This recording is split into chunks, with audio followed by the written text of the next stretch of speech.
අයිබෝන් සුබරාත්‍රියක්. වාරණය කළ නොහැකි අදහස් ධාරණය කරනු පිණිස අදත් තීරණය ගැනීම සඳහා වන පූර්ණ නිදහස් ස්වභාවීස තබමින් අපි සූදානම් කොන්දේසි විරහිත ප්‍රශ්න කිරීම ආරම්භ කරන්න. ඔබව දැනුවත් කළ පරිදිම අද අපි බොහොම ගෞරවයෙන් ආරාධනා කළේ පාර්ලිමේන්තු මන්ත්‍රී ජනාධිපති නීතිඥ ආචාර්ය විජේදාස රාජපක්ෂ මැතිතුමන්ට. තාමත් මාදරෙන් අයිබෝන් කියලා පුතුමා පිළිගන්නවා. අයිබෝන්. කාලෙක එතුමා පිළිබඳව වැඩිපුරම සාකච්ඡා වුණේ ඒ පැත්තෙන් මේ පැත්තට එනවද මේ පැත්තෙන් ඒ පැත්තට එනවද ස්වාධීන වෙනවද තමන්ගේ දේශපාලන මතය තුල හිටගෙන ප්‍රතිපත්තිමය දේශපාලනයක් කරනවද එහෙම නැත්නම් වාසි පැත්තට හොයියා කියාගෙන යනවද කියන කාරණය. අනික් පැත්තෙන් පහුගිය මහමැතිවරණයෙන් පොහොට්ටුව නියෝජනය කරමින් පාර්ලිමේන්තුවට ප්‍රවිෂ්ඨ වෙලා එතුමා බලාපොරොත්තුවෙන් හිටපු දේශපාලන ගමනක් තිබුණා. ඒ ගමන යන්න එතුමාට පුළුවන් වුණාද? නොහැකි වුණා නම් කලකිරීමෙන් ඉන්නේ කලකිරීම මත විපක්ෂයට යනවද ස්වාධීන වෙනවද නැත්නම් ආණ්ඩුවේම රැඳෙනවද ඔය කියන කාරණාවත් එක්ක අනාගතයක් පිළිබඳවත් යම් සාකච්ඡාවන් අභ්‍යන්තරයේ සිද්ධ වෙනවා කියලා සමාජය තුළ කතිකාවතක් තියෙනවා මේ සියල්ල එක්කම පසුගියදා පාර්ලිමේන්තුව ඉදිරිපත් කරන පාස්කු ප්‍රහාරය පිළිබඳ විමර්ශනය කිරීම සඳහා පත් කළ ජනාධිපති කමිෂන් සභාවේ අවසන් වාර්තාව මේ වාර්තාව පිළිබඳවත් යම් ප්‍රබල කියවීමක් මෙතුමට තියෙනවා. ඒ වගේම තමයි මේ වෙනකොට ජිනීවා මානව හිමිකම් සැසිවාරය අවසන් වුණා.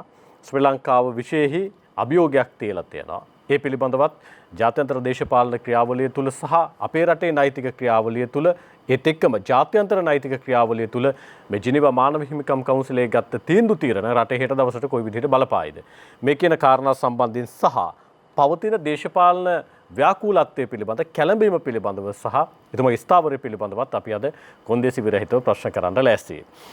විජේදාස රාජපක්ෂ මැතිතුමනි මම මේ මුලින්ම ඔබතුමා ළඟට එන්න කැමතියි පාස්කු ප්‍රහාරය පිළිබඳ පත් කළ ජනාධිපති කමිෂන් සභාවේ අවසන් වාර්තාවේ ඔබතුමා පිළිබඳවත් සඳහන් වෙනවා. ඒ වගේම තමයි මේ වාර්තාවේ යම් තැනක ඔබතුමාලා ලබා දුණු සාක්ෂිත් ප්‍රබල විදිහට අන්තර්ගත වෙලා තියෙනවා.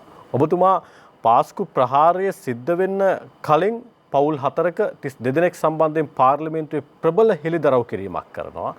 ඊට පස්සේ ප්‍රහාරය සිද්ධ වුණාට පස්සේ ඔබතුමා යලි චෝදනා කරනවා. ඒ සියල්ල පරයා ඔබතුමා නම්ගම් සහිතව පහුගියදා ඔබතුමා චෝදනා කරනවා. ඔබතුමා නීතිඥවරයෙක්. අපි දන්න කාරණයක් තමයි කෙනෙකුට චෝදනාවක් කරනකොට බොහෝ වෙලාවට මතේ තියෙන්නේ පාර්ලිමේන්තු වරප්‍රසාදවලට මුවා වෙලා පාර්ලිමේන්තුවේ හෙළිදරව් කිරීම. හැබැයි ඔබතුමා එළිය කරන්නේ. ඇයි? නෑ. ඒක සම්පූර්ණ නිවැරදි නෑ. ISIS සංවිධානයේ සම්බන්ධතාවයේ තියෙන ඒ වගේම යම් පුහුණු කිරීම ලැබපු වහබ්වාදී අන්තවාදීෝ 32ක් ලංකාවේ ඉන්නේ කියන කතාව මම මුලින්ම කිව්වේ පාර්ලිමේන්තුවේ බව ඇත්ත. හැබැයි මම එළියට ඇවිල්ලත් කිව්වා. ඊළඟට ඊයේ පෙරේදා මේ පාස්කු දින ජනාධිපති කොමිෂන් වාර්තාව පිට වුණාට පස්සේ අහවල් අය මේ මිනිමැරුමට වග කියන්න ඕන මේගොල්ලෝ අත්අඩංගුවට අරගෙන නීතිය ක්‍රියාත්මක කරන්න ඕන කියලා මම පාර්ලිමේන්තුවේදී නෙවෙයි කිව්වේ. මේ දැන් සතියකට එකමාරකට කලින් මගේ මහරගම ආසනයේ රැස්වීමකදී තමයි මම කිව්වේ. ඊට අමතරව තවත් තැන්වල කිව්වා. ඒක තමයි මම ඔබතුමාට කිව්වේ. දැන් සමහර වෙලාවට මේ වගේ දෙයක් ඔබතුමා කියනවා රිෂාඩ් බදුදේ හිස්බුල්ලා මේක මෙහෙව්වා. ඊට පස්සේ ඔබතුමා කියනවා මුජිබ මේ ත්‍රස්තවාදී ආරක්ෂා කළා. ඊට පස්සේ ඔබතුමා කියනවා අසත් සාලේ පොලිසියට බලපෑම් කරා නීතිය ක්‍රියාත්මක කරන්න දෙන්නේ නැතුව කියලා. ඔබතුමා ප්‍රබල හෙළිදරව්වක් නේ කරන්නේ එළියේ. ඔව්. දැන් කෙනෙකුට නඩු දාන්න පුළුවන්. පුළුවන්. එහෙම වුණොත් ඔප්පු කරන්න ඔබතුමාට සාක්ෂි තියෙනවද? ඔව් දැන් මට එහෙම නඩුවක් දාන්න වෙයි කියලා මුජිබුර් රහ්මාන් මන්ත්‍රීතුමා අවුරුදු 2කට කලින් ලියුමක් කිව්වා. එන්තර වාසියක්. හැබැයි නඩු පැවරුවේ නැහැ. මම ආරාධනා කරනවා ලංකාවේ ඕන කෙනෙකුට මට විරුද්ධව නඩු දාන්න කියලා. මොකද උසාවි තියෙන්නේ නඩු දාන්නනේ. අනිත් එක මම 10 ගාණක් මිනිස්සුන්ගේ නඩු දාන එකේ මටත් එකක් දෙකක් වැටුනහම මොකද වෙන්නේ? දැන් ඔබ කියපු නන් ටික මම පැහැදිලි කරන්නම්. මම මේ හෙළිදරව් කළේ 2016 නොවැම්බර් මාසේ 18 වෙනිදා පාර්ලිමේන්තුවේ. ඒ පාර්ලිමේන්තුවේ හෙළිදරව් කරනකොට හිස්බුල්ලා හිටපු රාජ්‍ය ඇමතිවරයා ඊට පස්සේ ආණ්ඩුකාරවරයෙක් වුණා.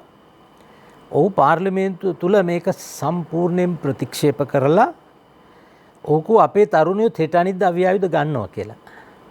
එහෙනම් එයා ත්‍රස්තවාදියෙක්ද නැද්ද? මේ රටේ ජනතාව තීන්දුව කරන්න ඕන. ඒ ප්‍රකාශය කරාට පස්සේ රිෂාඩ් බදුද්දීන් ඊට පහුවෙන්ද දීර්ඝ කතාවක් කරලා සියල්ල ප්‍රතික්ෂේප කළා. හැබැයි ජනාධිපති කොමිසමේ සාක්ෂිවලදී ඔහු ත්‍රස්තවාදීන් ආරක්ෂා කරපු හැටි, ඔහුගේ සහෝදරයා ත්‍රස්තවාදීන් එකට ව්‍යාපාර කරපු හැටි, ඔහු දරපු අමාත්‍යංශයේ සතුසා එතනේ වාහන යාන වාහන කාර්යාලයේ ත්‍රස්තවාදයට පාවිච්චි කරපු හැටි සාක්ෂි වලින් එළිදරව් වෙලා තියෙනවා. පුළුවන් නම් දාන්න මට නඩු. ඊළඟට මම කව මුජිබුර් රහ්මාන් ගැන. මම දැක්ක ඊයේ පෙරේදා ප්‍රකාශයක් කරනවා මම කරපු ප්‍රකාශය සම්බන්ධව ඔහුගෙන් මම සමාව ඉල්ලුවා කියලා. මම කවදාවත් සමාව ඉල්ලුවෙත් නැහැ, සමාව ඉල්ලන්නෙත් නැහැ. ජනාධිපති කොමිසමේ මම සාක්ෂි දුන්න පැය 8ක්. එයා ඉල්ලීමක් කරා මගෙන් හරස් ප්‍රශ්න අහන්න ඕන කියලා. මම කිව්ව සූදානම්, මම ගියා. ඔහුට හරස් ප්‍රශ්න අහන්න කිව්වා. ඔහුත් සාක්ෂි දුන්නා. ඔහු එදා අඬා වැටමින් කියපු කතාවක් තමයි පාස්කු ප්‍රහාරය නිසා ඔහුගේ දරුවට මට මතක විදිහට රාජකීය විද්‍යාලයේ අධ්‍යාපනය ලබන්න බැරි වුණා. ඔහු කොන් කළා සිංහල ළමයි ඉස්කෝලේ යන්න බෑ කියලා ඇඬුවා. අන්තිමට ඒ ළමයා ඉස්කෝලෙන් අස් කරලා සිංහල පාසලකට දාන්න සිද්ධ වුණා කියලා. එතකොට ඒ දරුව කොන් කරන්න කියලා මම රෝයල් එකේ ගිහිල්ලා ඒ පන්ති අනිත් දරුවන්ට කිව්වද? මම ගිහිල්ලා කිව්වද ඒ පන්තියේ ඉන්න දරුවන්ට මෙයාගේ තාත්තා ත්‍රස්තවාදියෙක් කියලා? කිව්වේ නෑනේ. එහෙනම් ඒ දරුවන්ට පවා දැනීමක් තිබුණා. එයාගේ දරුවගේ තාත්තා ඒ කියන්නේ මුජිබුර් රහ්මාන් මේ ත්‍රස්තවාදයට යම් කිසි ආකාරයක සහයෝගයක් ඇතුව රට පුරා මතයක් වපුරනවා කියලා ඒ දරුවෝ දැනගෙන හිටියා. එදා ඒ සාක්ෂියේදී මගෙන් ඒ පිළිබඳව කතා කරන වෙලාවේ එයාත් එක්ක පෞද්ගලික තරහකින්ද මේ කියන්නේ කියලා මම බොහොම පැහැදිලි කරා. කිසිම පෞද්ගලික තරහක් නැම දේශපාලනේ කවදාත් මේ පෞද්ගලික තරහවල් වලට ඒ වෛර පිරිමහන්න ගියපු කෙනෙක් නෙවෙයි. මම හැමදාම සෑහෙන බැට කාලා තියෙනවා මේ ඇත්ත කතා කරන්න ගිහිල්ලා යුක්තිය සාධාරණ ඉෂ්ට කරන්න ගිහිල්ලා. ඔබට මතක ඇති යහපාලන ආණ්ඩුව ආපු වෙලාවෙත් පළවෙනි මාසය ඇතුළේ ඉඳලාම අපේ ආණ්ඩුව යමතිලු ලොකු කැරැල්ලක් ගැව්වා. මොකද මේ ඇවන්ගාඩ් කියන සිද්ධියක් අල්ලගෙන ගෝඨාභය රාජපක්ෂ මහත්මයා අත්අඩංගුවට ගන්න යනකොට මම ගෝඨාභය මහත්තයට බෙනී හිටියේ නෑ. මට එහෙම බෙනී හිටින්න උවමනක් තිබුණේ නෑ. හැබැයි මේ රටේ තියෙන නීති අනුව ඔහු ත්‍රස්තවාදියෙක් විදියට ඇදගෙන යන්න ත්‍රස්තවාදී නීතිය යටතේ වරදක් කරලා නැහැ කියලා කියපු එකට. ඉතින් එහෙම මම හුඟක් මඩ කාලා ගුටි කාලා තියෙනවා. එදත් මම කිව්වේ මුජිබුර් රහ්මාන්ට මොකද දරුවට මේ තාත්තලගේ තියෙන වැරදි නිසා දරුවන්ට මේ වගේ දෙයක් වීම ගැන මමත් තාත්තා කෙනෙක් විදියට කම්පා වෙනවා. මං දුක් වෙනවා. නමුත් ඔහු ඒක කරේ නැහැ. ඔහු ත්‍රස්තවාදීන්ව ආරක්ෂා වෙමින් දිගින් දිගටම කතා කිරීම ගැන මම අදටත් චෝදනා කරනවා කියලා. එතකොට ඒ සහතික දුන්න උදවිය මං අහන්නේ මේ මිනිමරුන් වලට වග කියන්න ඕනේ නැද්ද? එදා පාස්කු ප්‍රහාරයෙන් පස්සේ අප්‍රේල් 24 වෙනිදා පාර්ලිමේන්තුව රැස් වුණ වෙලාවේ මම පාර්ලිමේන්තුවේදී කිව්වේ නැද්ද මේ අහවල් ඇමතිලා මේගොල්ලන් මිනිමරුන් චෝදනාවට වග කියන්න ඕන මේගොල්ලෝ මිනිමරුව කියලා කිව්වා. ඒතර අසාට්සාලි සම්බන්ධව මම කිව්වා පැහැදිලිව මගේ ළඟ දැනු සාක්ෂි තියෙනවා. මාවනැල්ලේ බුදු පිළිම කඩපු ත්‍රස්තවාදී දෙන්නෙක් අත්අඩංගුවට ගන්න යනකොට ඔහු වැළැක්වුවා. පොලිසියට ගෙනල්ලා බාර කරන්න පොරොන්දු වුණා. පොලිස් නිලධාරීන්ට ඔහු ඉතා පහත් විදියට බැන්න දුරකථනයේ. ඔහු ඒ පාවිච්චි කෙරුවේ බස්නාහිර පළාත් සභාවේ ආණ්ඩුකාර තනතුර. කොළඹ නගර සභාවේ වැඩිම ඡන්ද ගත්ත අය නගරාධිපති වුණා, മന്ത്രിලා වුණා. ඡන්ද 200ක් 300ක් ගන්න බැරි වෙච්ච මිනිස්සු ආණ්ඩුකාරය වෙලා ඔක්කොම පාලනය කරන්න ගත්තා. උරුත්තු දෙන්නේ නැති තනතුරක්නේ. ඉතින් ඒ අය සම්බන්ධව මේ ත්‍රස්තවාදයේ ධෛර්යමත් කිරීම පිළිබඳව මේ දසුන් පැහැදිලිව කියන්න ඕන පාර්ලිමේන්තුවේදී නෙමෙයි මං කිව්වේ එළියේ කිව්වේ. මට තියෙන ප්‍රශ්නේ අන්න ඒකම තමයි. නඩු දාන්න ඕන නම් දාන්න. ඔව් දැන් ඔබතුමා ඔය කරන ප්‍රකාශය. දැන් ඔබතුමා 20 වෙනිදා ඔය කරන ප්‍රකාශය සම්බන්ධයෙන් මේ අය වග කියන්න ඕන මේ අය ත්‍රස්තවාදී ආරක්ෂා කළා මෙන්න මේ අය උඩගෙඩි දුන්නා කියලා ඔබතුමා මේ කමිෂන් සභාවේදී සාක්ෂි දෙනකොට කිව්වද ඔබතුමා? පැහැදිලිව කිව්වා. ඒක සටහන් වෙලා තියෙනවා. තියෙනවා. නැති මේ සාක්ෂි සටහන් මල් ළඟ තියෙනවා. හරි දැන් ඔබතුමායි කියපු සටහන් වල දැන් මේ පාස්කු ප්‍රහාරය පිළිබඳව විමර්ශනය කරපු ජනාධිපති කමිෂන් සභාවේ අවසන් වාර්තාව තුල දැන් ඔබතුමා ඔය චෝදනා කරන නම් වලට අදාළව තියෙනවා. නම් තියෙනවා. හැබැයි අවසානයේ ඔබතුමාලා කරන බරපතල චෝදනාව යටතේ නඩු දාන්න කියලා හරි විමර්ශනයක් කරන්න හරි කියලා මේ අවසාන නිර්දේශය තුල නැහැ නේ. එතන තියෙන ගැටලුව. අවසාන නිර්දේශෙත් තියෙනවා. මෙහෙමයි තියෙන්නේ. දැන් ඕක තව අර්ථ නිරූපණයක් දෙන්න ඕන. ඇත්ත වශයෙන්ම මේ හරි මතේ මේ රටේ ජනතාව දැනගන්න ඕනනේ. එතකොට ඒක ත්‍රස්තවාදීන්ගේ account එකට දාන්න කලින් අපි බලන්න එපා රටේ රාජ්‍යයක් ආණ්ඩුවක් තියෙන මේ වළක්වා ගන්නනේ නීතිය ක්‍රියාත්මක කරන්නනේ. දැන් ඒ පැත්තෙනුත් මම ගන්න ඕනේ දේවල් කරානේ. දැන් ආණ්ඩු ක්‍රම ව්‍යවස්ථාදායක සභාවේ අපි 19 සංශෝධනය ගෙනාවට පස්සේ ඒ සභාවේ ආණ්ඩුවේ නියෝජිතය මම සමාජිකයා. එතකොට පොලිස්පති පූජිත ජයසුන්දර මහත්මයා පත් කරන්න එනකොට මේ රටේ තියෙන ආරක්ෂා පිළිබඳව තියෙන අන්තරායකාරී තත්ත්වය පිළිබඳ දන්න නිසා මම විරුද්ධ වුණා. ඔබට මතක ඇති මම ප්‍රසිද්ධ මාධ්‍යයේ ඊ සතියේම ඇවිල්ලා කිව්වා එතුමා චිත්‍රපටි සංස්ථාව සභාපති කරනකොට මම අත් දෙක මුස්සලා ස්කහායක දෙනවා සතුටු වෙනවා හොඳ කලාකාමියෙක්. හැබැයි ආරක්ෂාව නම් බාර දෙන්න එපයි කියලා. හැබැයි එතනදී දා දේශපාලනයේ කරා කමිටුව මගේ ළඟ ලිඛිත සාක්ෂි ඕන තරම් තියෙනවා. හේමසිරි ප්‍රනාන්දු මහත්තයා දානවා කියලා දැනගත්ත දවස් ඉඳලා විරුද්ධ වුණා. ගිහිල්ලා කිව්වා ඊළඟ සතිය අස් කරනවා කිව්වා. දිගින් දිගටම සටන් කරා මම පරාදයි. ඒගොල්ලෝ දිනුවා. ඒකේ අසුන් දැන් මේ රටේ ජනතාවටත් රාජ්‍යයේ සේවකින්ටත් දේශපාලඥයින්ටත් මේක ඉගෙන ගන්න පාඩමකුත් තියෙනවා. ඒකත් මතක් කරන්න ඕනේ. ඔබට දරන්න පුළුවන් තනතුර ඔබට දෙන්න තියෙන්න පුළුවන් දේශපාලන හයිය ඔබගේ තාත්තා ජනාධිපති හරි අගමැති හරි වෙන්නත් පුළුවන්. හැබැයි එහෙමුණයි කියලා දරන්න බැරි තනතුරු බාර ගන්න එපා. කවදා හරි හිරේ ගිහිල්ලා ජීවිත ගණනාවක් විනාශ වීම සම්බන්ධව වගකීම දරලා අපා දුක් විඳලා තමයි මැරෙන්න වෙන්නේ. අස්පනා අපිට සාක්ෂි තියෙනවා. අස්පනා අපිට සාක්ෂි තියෙනවනේ. මේ රටේ පොලිස්පතිවරයෙක් මිනිමරුන් චෝදනාවට ලක් කරන්නයි කියලා ජනාධිපති කොමිසමකින් දෙනවා නම් එතකොට ආරක්ෂක ලේකම් කෙනෙක් දෙනවා නම් මොකක්දනේ ඒ රටේ තියෙන පාලනේ මොකක්ද ඒ රටේ තියෙන ආණ්ඩුකරණේ. දැන් මම වතාවක් මේ වතා දවස් දෙකක් මේකේ සාක්ෂි දුන්නා. ඒ සාක්ෂි දුන්න වෙලාවේ ඒ පිළිබඳව මගේ විශේෂයෙන්ම පාර්ලිමේන්තුවේ මම කරපු ප්‍රකාශය සම්බන්ධව ඊට විරුද්ධව කතා කරපු දේවල් මේ වාර්තාවේ තියෙනවා. හැබැයි මේකේ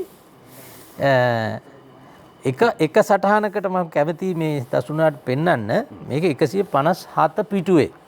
ඔබතුමා පාර්ලිමේන්තුවේ කරපු කතාව. මම පාර්ලිමේන්තුවේ කරපු කතාව සම්බන්ධව කොමිෂන් සභාවේ නිගමනය. මෙම කතාව පැවැත්වීම පිළිබඳව රාජපක්ෂ අමාත්‍යවරයාට ඒ කියන්නේ මම මොකද රාජපක්ෂලා වැඩිනේ අපේ රටේ. මේ කියන්නේ මම විජේදාස රාජපක්ෂ. මේ විජේදාස රාජපක්ෂ. රාජපක්ෂ අමාත්‍යවරයාට මුස්ලිම් අමාත්‍යවරුන් කීප දෙනෙකුගේ හා පාර්ලිමේන්තු මන්ත්‍රීවරු කීප දෙනෙකුගේ මෙන්ම මුස්ලිම් නායකින්ගේද විවේචනය එල්ල වූ අතර ඊට වසර දෙකකුත් මාස 5ක් ඉක්ුත් වූ තැන පාස්කු ප්‍රහාරයේ දියත්වය එබවින් එය පණිවිඩකරු මරා දැමීම වැනි වූ සිද්ධියක් ලෙස හැඳින්විය හැක. මේක තමයි අවසාන නිගමනය.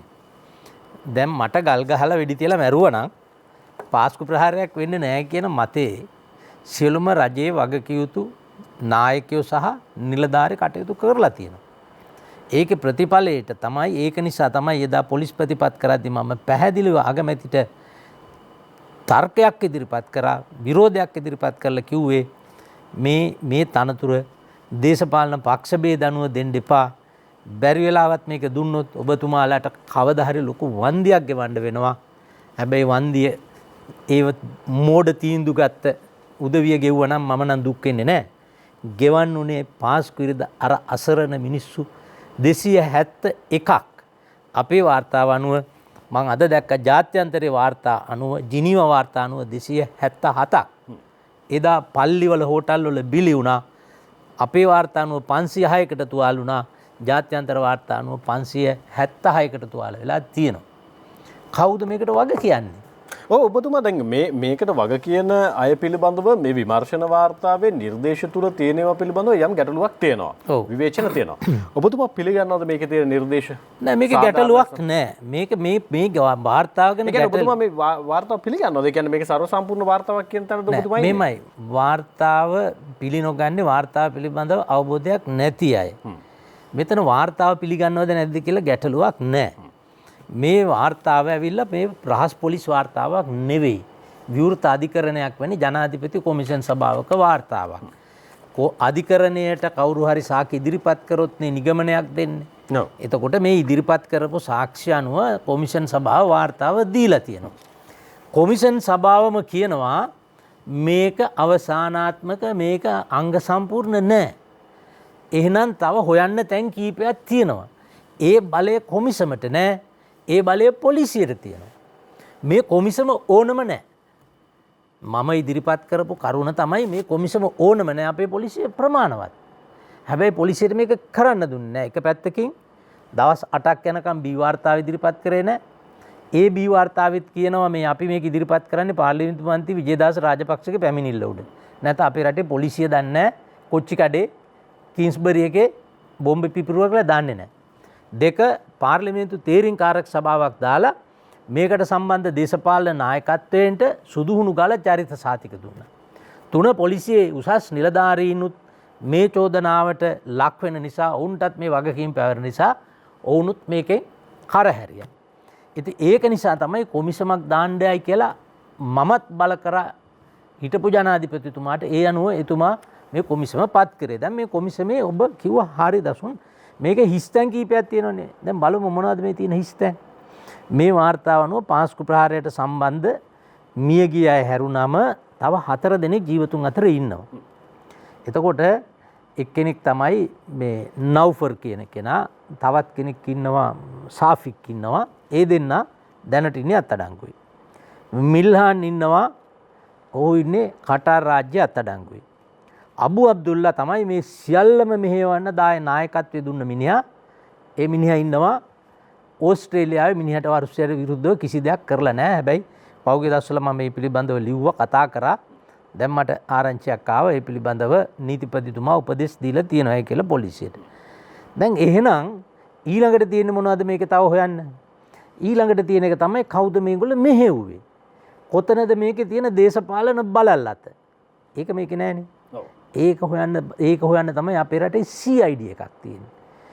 මේ කොමසාරිස්ලාට මේ ගිහිල්ලා හන්දි ගානේ ගිහිල්ලා ගෙවල් ගානේ රිංගලා බෙල්ලෙන් අල්ලලා සාක්කි අරගෙන එහෙම කරන්න අයිතියක් නැහැ. දැන් ඔබතුමා මේ දැන් ප්‍රහාරය පිළිබඳව වාර්තාත් ඇවිල්ලා නිවැරදි බුද්ධි තොරතුරුත් ඇවිල්ලා ක්‍රියාත්මක නොවෙච්ච CID එක විමර්ශනයක් නොකරපු CID එක දැන් ඔබතුමා ඔය කියන හේතුව හොයාගෙන යයිද? එහෙම හොයාගෙන යන්න පුළුවන්. හොයාගෙන යනවද නැද්ද කියන එක ඒගොල්ලන්ගේ වැඩ. මම මේ කියන්නේ තියෙන අපේ රටේ නීතිය සහ ක්‍රමවේදය. නෑ හරි ඉස්සෙල්ලා ක්‍රියාත්මක නොවෙච්ච ක්‍රමවේදයක්. දැන් ක්‍රියාත්මක වෙයිද ආයතන? ඒ ක්‍රියාත්මක කිරීමේ වගකීම පවතින ආණ්ඩුවකට. රට අරාජික නම් එහෙම වෙන්න බෑ. රටේ ආණ්ඩුවක් තියෙනවා නම් එහෙම වෙන්න ඕන. ආණ්ඩුවට බැරි නම් පොලිසිය හසුරුව ගන්න ආණ්ඩුව ගෙදර යන්න ඕන. එතකොට ඒ වගකීම රජයකට තියෙනවා. ආරක්ෂක ඇමති කෙනෙක් ඉන්නවා, පොලිසිය බාර ඇමති කෙනෙක් ඉන්නවා. එහෙමනම් ඒගොල්ල ඒ කාරණේ හොයාගන්න ඕන. දෙවෙනි කාරණේ තමයි ඔය සමහර අය චෝදනා ඇඟිල්ල දික් කරනවා කවුද සාරා කියන කාන්තාව ගැන. මේ වෙනකොට ඉන්දියාවේ ඉන්නේ. ඉන්නවයි කියලා කියනවා. අපි ඒක දන්නේ නැහැ. කොහේ තුන් ලෝකේ හිටියත් කමක් නැහැ. අපේ පොලිසිය එක හොයාගන්න ඕන. අපිට රාජතාන්ත්‍රික සම්බන්ධතා අනුව කොමිසම් වාර්තාවෙත් කියනවා කොමිසමට බලයක් නැහැ. ඉන්දියාවෙන් අය ගෙන්න ගන්න. රාජතාන්ත්‍රික බලය පාවිච්චි කරලා අපේ රටේ තියෙන පනතක් mutual legal assistance in criminal case. ඒ කියන්නේ අපරාධ සම්බන්ධව අන්‍යෝන්‍ය මේ සහයෝගය ලබා දීමේ පනතක් තියෙනවා. අපි ඉන්දියාව ඒකේ අපේ පාර්ශවකාරයෙක්. ඒ අනුව ඇයගෙන් ලබා ගන්න පුළුවන් තොරතුරු ගන්න ඕන. තව එකක් තියෙනවා ඉවර කරන්න. දසුන් තුන්වෙනි කාරණේ තමයි සහරාන් ඇතුළු කල්ලියක් යුද සමයේදී හමුදාවට ඔත්තු සැපීමේ කාර්යය යෙදුණා. ඒ කාලේ අවි ආයුධ දුන්න කියනවා, බැටුප් ගෙව්වා කියනවා. එහෙමනම් ඒ වැටුප් ගෙවීම ගැන ප්‍රශ්නයක් නැහැ. යුද්ධයක් කාලෙදී එහෙම කරන්න ඕන තොරතුරු ගන්න. හැබැයි ඒගොල්ලන්ට අවි ආයුධ දුන්නා නම්, අවි පුහුණුව දුන්නා නම් යුද්ධෙන් පස්සේ මොකද කරේ? අපේ බුද්ධ්‍යංශයේ ඒක ඒ පිළිබඳව අධීක්ෂණය කරාද? ඒ අවි ආයුධ ආපහු ගත්තද? ඔන්න ඒ කරුණු තුන පිළිබඳව පොලිසිය පරීක්ෂණ පවත්තලා ඕක සති දෙකක් යන වැඩක්. දැන් අර ඔබතුමා එක කියනවා මේ සාරා සම්බන්ධයෙන් ක්‍රියාත්මක වීම එක තැනකදී යම් සාකච්ඡාවක් නිර්මාණය වෙනවා විජේදාස රාජපක්ෂ මහතා. දැන් මේ සහරාන්ගේ ප්‍රහාරය පිටිපස්සේ විදේශීය මැදිහත් වීමක් තියෙනවා කියලා. ඒක එක් තැනකදී චෝදනාව එල්ල වෙනවා ඉන්දියාවට. රෝත්තු සේවය හරහා මේක සිද්ධ වුණාද කියන කාරණා සම්බන්ධයෙන් සාරා රෝත්තු සේවයේ ජන්තවරියක් ඇය හරහා තොරතුරු ලබා ගන්නට ඒ හරහා මේ ප්‍රහාරය සැලසුම් කරයි කියන තැන චෝදනාවක් තියෙනවා. මුදුමලගේ අධ්‍යයනයක් අනුව තියනවාද කමිෂන් සභාව වාර්තාවේ ඒ පිළිබඳව විමසීමක් කරලා තියෙනවද? තියෙනවා. මේ සම්බන්ධව ඉන්දියාව යටින් ක්‍රියාත්මක වුණයි කියලා එකම එක සාක්ෂියක් දීලා තියෙනවා. නියෝජ්‍ය පොලිස්පති නිලන්ත ජයවර්ධනගේ සාක්ෂිය. කොමිසම ඒ සාක්ෂිය ප්‍රතික්ෂේප කරලා තියෙනවා. මමත් ඔහු කියන හැම එකක්ම ප්‍රතික්ෂේප කරනවා. මොකද මමත් මේ පිළිබඳව හොයන්න මං ඔය 32 තොරතුරු හොයන්න පෙළඹුණේ බුද්ධ්‍යංශේ ප්‍රධානියා විදියට නිලන්ත ජයවර්ධන ඇවිල්ලා ආරක්ෂක මණ්ඩලයේදී ඉදිරිපත් කරපු කරුණු අනුව මගේ තියෙන සාමාන්‍ය දැනීම අනුව මම තීරුම් ගත්තා මොහුට බුද්ධ්‍යංශ පිළිබඳව බුද්ධි තොරතුරු පිළිබඳව රටක ආරක්ෂා පිළිබඳව කිසිදු හැඟීමක් දැනීමක් නැති මිනිසෙක්. ඒක මම එදා අගමැතිට ජනාධිපතිට කිව්වා. ඒක කියලා ඊට පස්සේ තමයි මම මේක හොයන්න ගත්තේ. මේ ඇත්තටම මේ බුද්ධ්‍යංශය අපේ අකර්මණ්‍ය වෙලා තියෙන නිසා 5800ක් වැනි සංඛ්‍යාවක් බුද්ධ්‍යංශ හිටියට මේක හොයාගන්න බැහැයි කියන කතන්දරේ හරි ගැටලුවක්නේ. එතකොට දැන් ඒ සාක්ෂිය කොමිසම ප්‍රතික්ෂේප කරා වගේ මමත් ඒ සාක්ෂිය පිළිගන්නේ නැහැ. ඉන්දියාව හෝ රෝහිත්තු සේවයට හෝ ඌමනාකමක් තිබුණා නම් මේ රටේ මේ වගේ පිපිරවීමක් කරන්න ඇයි අප්‍රේල් 4 වෙනිදා නංගන් ඇතුව අපේ ඔත්තු සේවයට අපේ මේ බුද්ධ්‍යංශයට දෙන්න මෙන්න ඔබලගේ රටේ බෝම්බ ගහන්න මෙන්න මේ මිනිමරුවෝ ටික මෙන්න මේ ත්‍රස්තවාදියෝ ටික ගහන්න ඉන්නේ අහවල් තැන් කියලා. දැන් ආරක්ෂක අංශ කියන විදිහට 97 වතාවක් කියලා තියෙනවා. 97ක් පැත්තකින් තියන්නකෝ 5 වතාවක් හරි කියලා තිනේ. දැන් මලඟ ලේඛනක් තියෙන ඔයපුවා. ඔව් දැන් මේ 13 වෙනි පරිච්ඡේදයේ එහෙමනම් දසුන් ප්‍රශ්නයක් තියෙනවා. ඇත්තටම ඉන්දියාව මේක සැලසුම් කරා නම් අපිට 97 වතාවක් කියයිද මේ පරිස්සම් වෙන්න කියලා. දැන් උතනදී තියෙන ප්‍රශ්නේ අනිත් පැත්තේ විජේදාස රාජපක්ෂ මහත්තයා. දැන් 13 වෙනි පරිච්ඡේදයේ పూర్ව අනතුරු වැගවීම යටතේ සඳහන් කරනවා අප්‍රේල් 4 වෙනිදා ඉන්දියාවේ බුද්ධ්‍යංශ විසින් අදාළ ප්‍රහාරය කොහොමද සිද්ධ වෙන්නේ කියන කාරණය සම්බන්ධයෙන් එතනදී කියන මරාගෙන මරන ප්‍රහාර වෙන්න පුළුවන්, ආයුධ යොදාගෙන එල්ල කරන ප්‍රහාර වෙන්න පුළුවන්, පිහි ප්‍රහාර, ට්‍රක්ටර් ප්‍රහාර වෙන්න පුළුවන්. ඒ වගේම තමයි මේ ප්‍රහාරය එල්ල කරන අය මෙන්න මේ අය කියලත් නම් 6ක් කියවනවා. සහරන් හෂිම්, ජල්ලල් කිතල්, ඊට පස්සේ රිල්වාන්, සජිත් මෞලවි, ෂාහිඩ්, මිල්හන් මේ තවත් අය කියලා උන් ඒව නිවැරදි තොරතුරු. නිවැරදි තොරතුරු. හරි. දැන් අර කියන චෝදනා ප්‍රතික්ෂේප කරන්න පුළුවන්. හැබැයි මේ වෙලාවේ විමර්ශන සඳහා අත්‍යවශ්‍යම සාරා කියන්නේ ඉන්දියාව ඉන්නවා කියලානේ. දැන් අපි ඉල්ලීමක් කරොත් ඕන් ලබා දෙන තැනක ඉඳීද? එහෙමනම් මේක ඇයි මේ වෙලාවේ හංගගෙන ඉන්නේ? ඉන්දියාවයි අපි අතර තියෙන රාජතාන්ත්‍රිකභාවයේ සම්බන්ධතාවය මත තමයි ඒක තීරණය වෙන්නේ. අපේ රටේ රාජ්‍යපාලකීන්ට මේ ජාත්‍යන්තර සම්බන්ධතාවල තියෙන වැදගත්කම සහ උවමනාව තීරුම් ගැනීම හරි අමාරු දෙයක්. දැන් ඉතිහාසයේ පළවෙනි වතාවට ඊයේ ජිනීවා නුවර ඡන්ද විමසන වෙලාවේ ඉන්දියාව පළවෙනි වතාවට අපිට ඡන්දය නොදී මගහැරියා. එහෙමනම් ඉන්දියාවයි අපේ අතර රාජතාන්ත්‍රික භාවය පිළිබඳව ගැටුමක් තියෙනවා. මීට කලින් ගැටුම් ඇති වුණා. හැබැයි ඒව සමනය කරගන්න තරම් එදා හිටපු පාලකීන්ට දක්ෂතාවයක් තිබුණා. අද ලොකු ප්‍රශ්නයක් වෙලා තියෙනවා. මොකද මේ වගේ කාරණයකදී ඉන්දියාව අපිට ඇත්තටම උදව්වක් විදියට නෙමෙයි තොරතුරු දුන්නේ බුද්ධි තොරතුරු. එහෙමනම් ඉතින් අනිත් කාරණේට උදව් නොදෙන්න හේතුවක් නැහැ. අපි ඒ තොරතුරු ලබා ගැනීම සඳහා අවශ්‍ය රාජතාන්ත්‍රික මට්ටම සම්බන්ධතාවය අපි ආරක්ෂා කරගන්න ඕනේ. අපි ඒක මම ඕක ගැන දසුන් කියනවා නම් ඇත්තටම අපේ රාජතාන්ත්‍රික භාවය පිළිබඳව මම මේ කිසිම දේශපාලන පක්ෂයක් උඩ තියන්නවත් පල්ලෙහා දාන්නවත් කියන දෙයක් නෙවෙයි. අපේ ජාත්‍යන්තර බෞද්ධ සම්මේලනයේ මම පැවැත්වුවා ලංකාවේ පළවෙනි වතාවට ලෝකේ ලොකුම බෞද්ධ සම්මේලන රටවල් 74ක් ගෙනල්ලා UN වෙසක් එක්සත් ජාතීන්ගේ වෙසක්. අපේ ආණ්ඩුවට මම වැඩි විස්තර කියන්නේ රාජතාන්ත්‍රික වායට හොඳ නැති නිසා අපේ ආණ්ඩුවට බැරි වුණා ඉන්දියාවේ අගමැතිතුමා ගෙන්න ගන්න. මම මැදිහත් වෙලා එතුමා මේ රටට ගෙන්න ගත්තේ. අපේ රටේ හිටපු රාජ්‍ය නායකින්ට එතුමා ගෙන්න ගන්න බැරි වුණා. එතුමාට මේ වගේම විශේෂ සැලකිලි දීලා අපි දළදා ප්‍රදර්ශනයක් පවා එතුමා වෙනුවෙන් වෙනම කරලා ඒ ආපු වෙලාවේ තමයි ඒ තිබුණු හොඳ හිතත් එක්ක තමයි අපිට ওই ඇම්බුලන්ස් සර්විස් එකක් දුන්නේ. හැබැයි ඒකට ඒකේ ගෞරවය දාගන්න හුඟක් අය බෝඩ් දාලා පෝස්ටර් ගහලා මාධ්‍ය ඇවිල්ලා කියවලා මම නම් කියවන්න ගියේ නෑ. එදා මම මෝදි අගමැතිතුමා ලංකාවට ගෙන්නෙව්වේ නැත්තම් ඒ ඔය අපිට තියෙන ඔය ගිලන් සේවාව ලැබෙන්නේ නෑ. එතකොට ඒ වගේම එදා නේපාලේ ජනාධිපතිතුමිය මම ඒකට ගෙන්නෙව්වා ඒ උත්සවයට.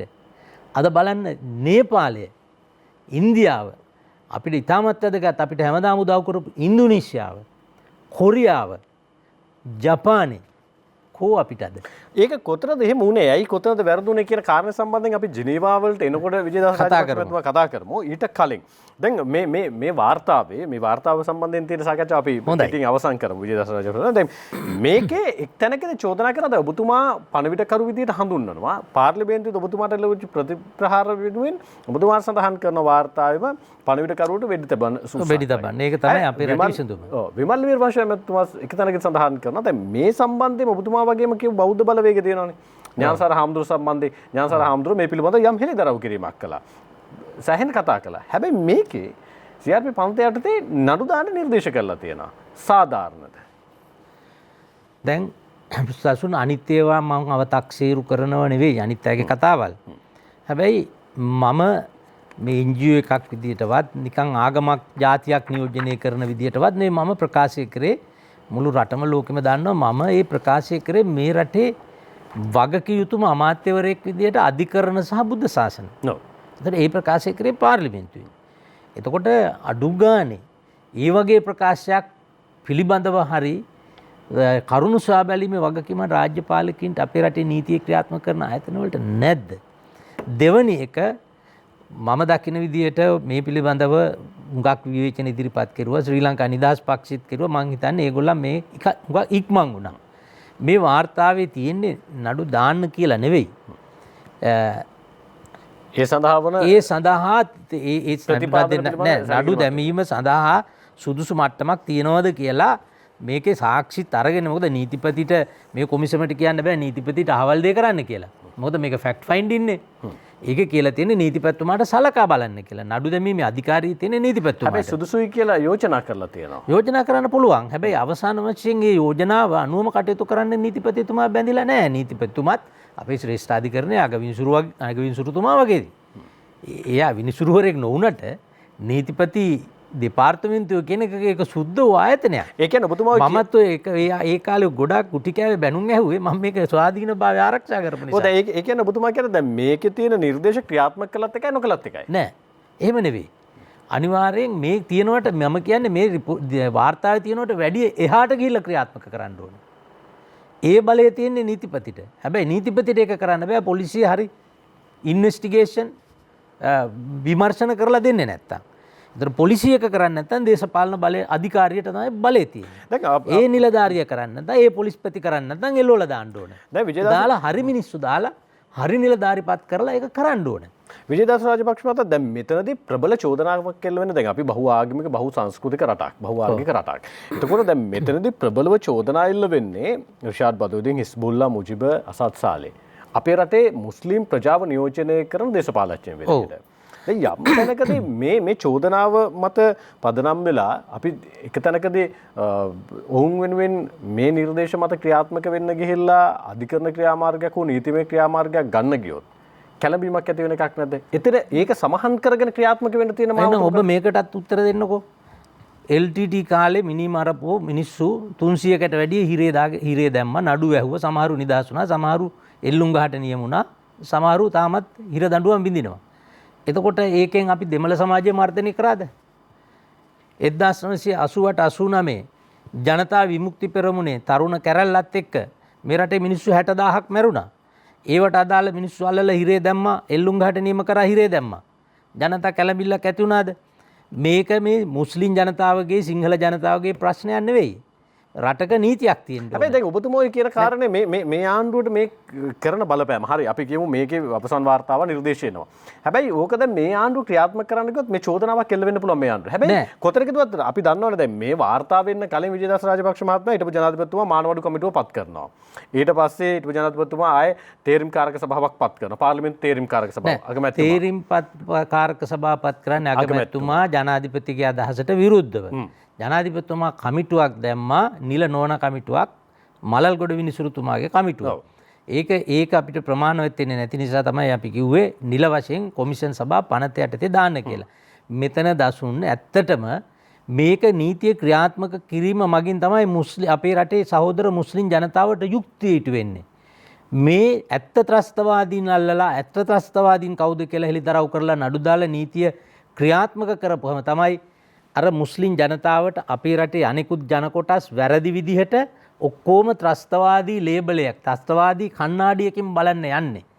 ඒක වළක්ව ගන්න නම් අපි දන්නවනේ මුස්ලිම් ජනතාවගෙන් අඩුම ගානේ 90%කට වැඩි ප්‍රමාණයක් මේ වහබ්වාදයට අන්තවාදයට විරුද්ධ ජනතාව මේ රටේ ඉන්නේ.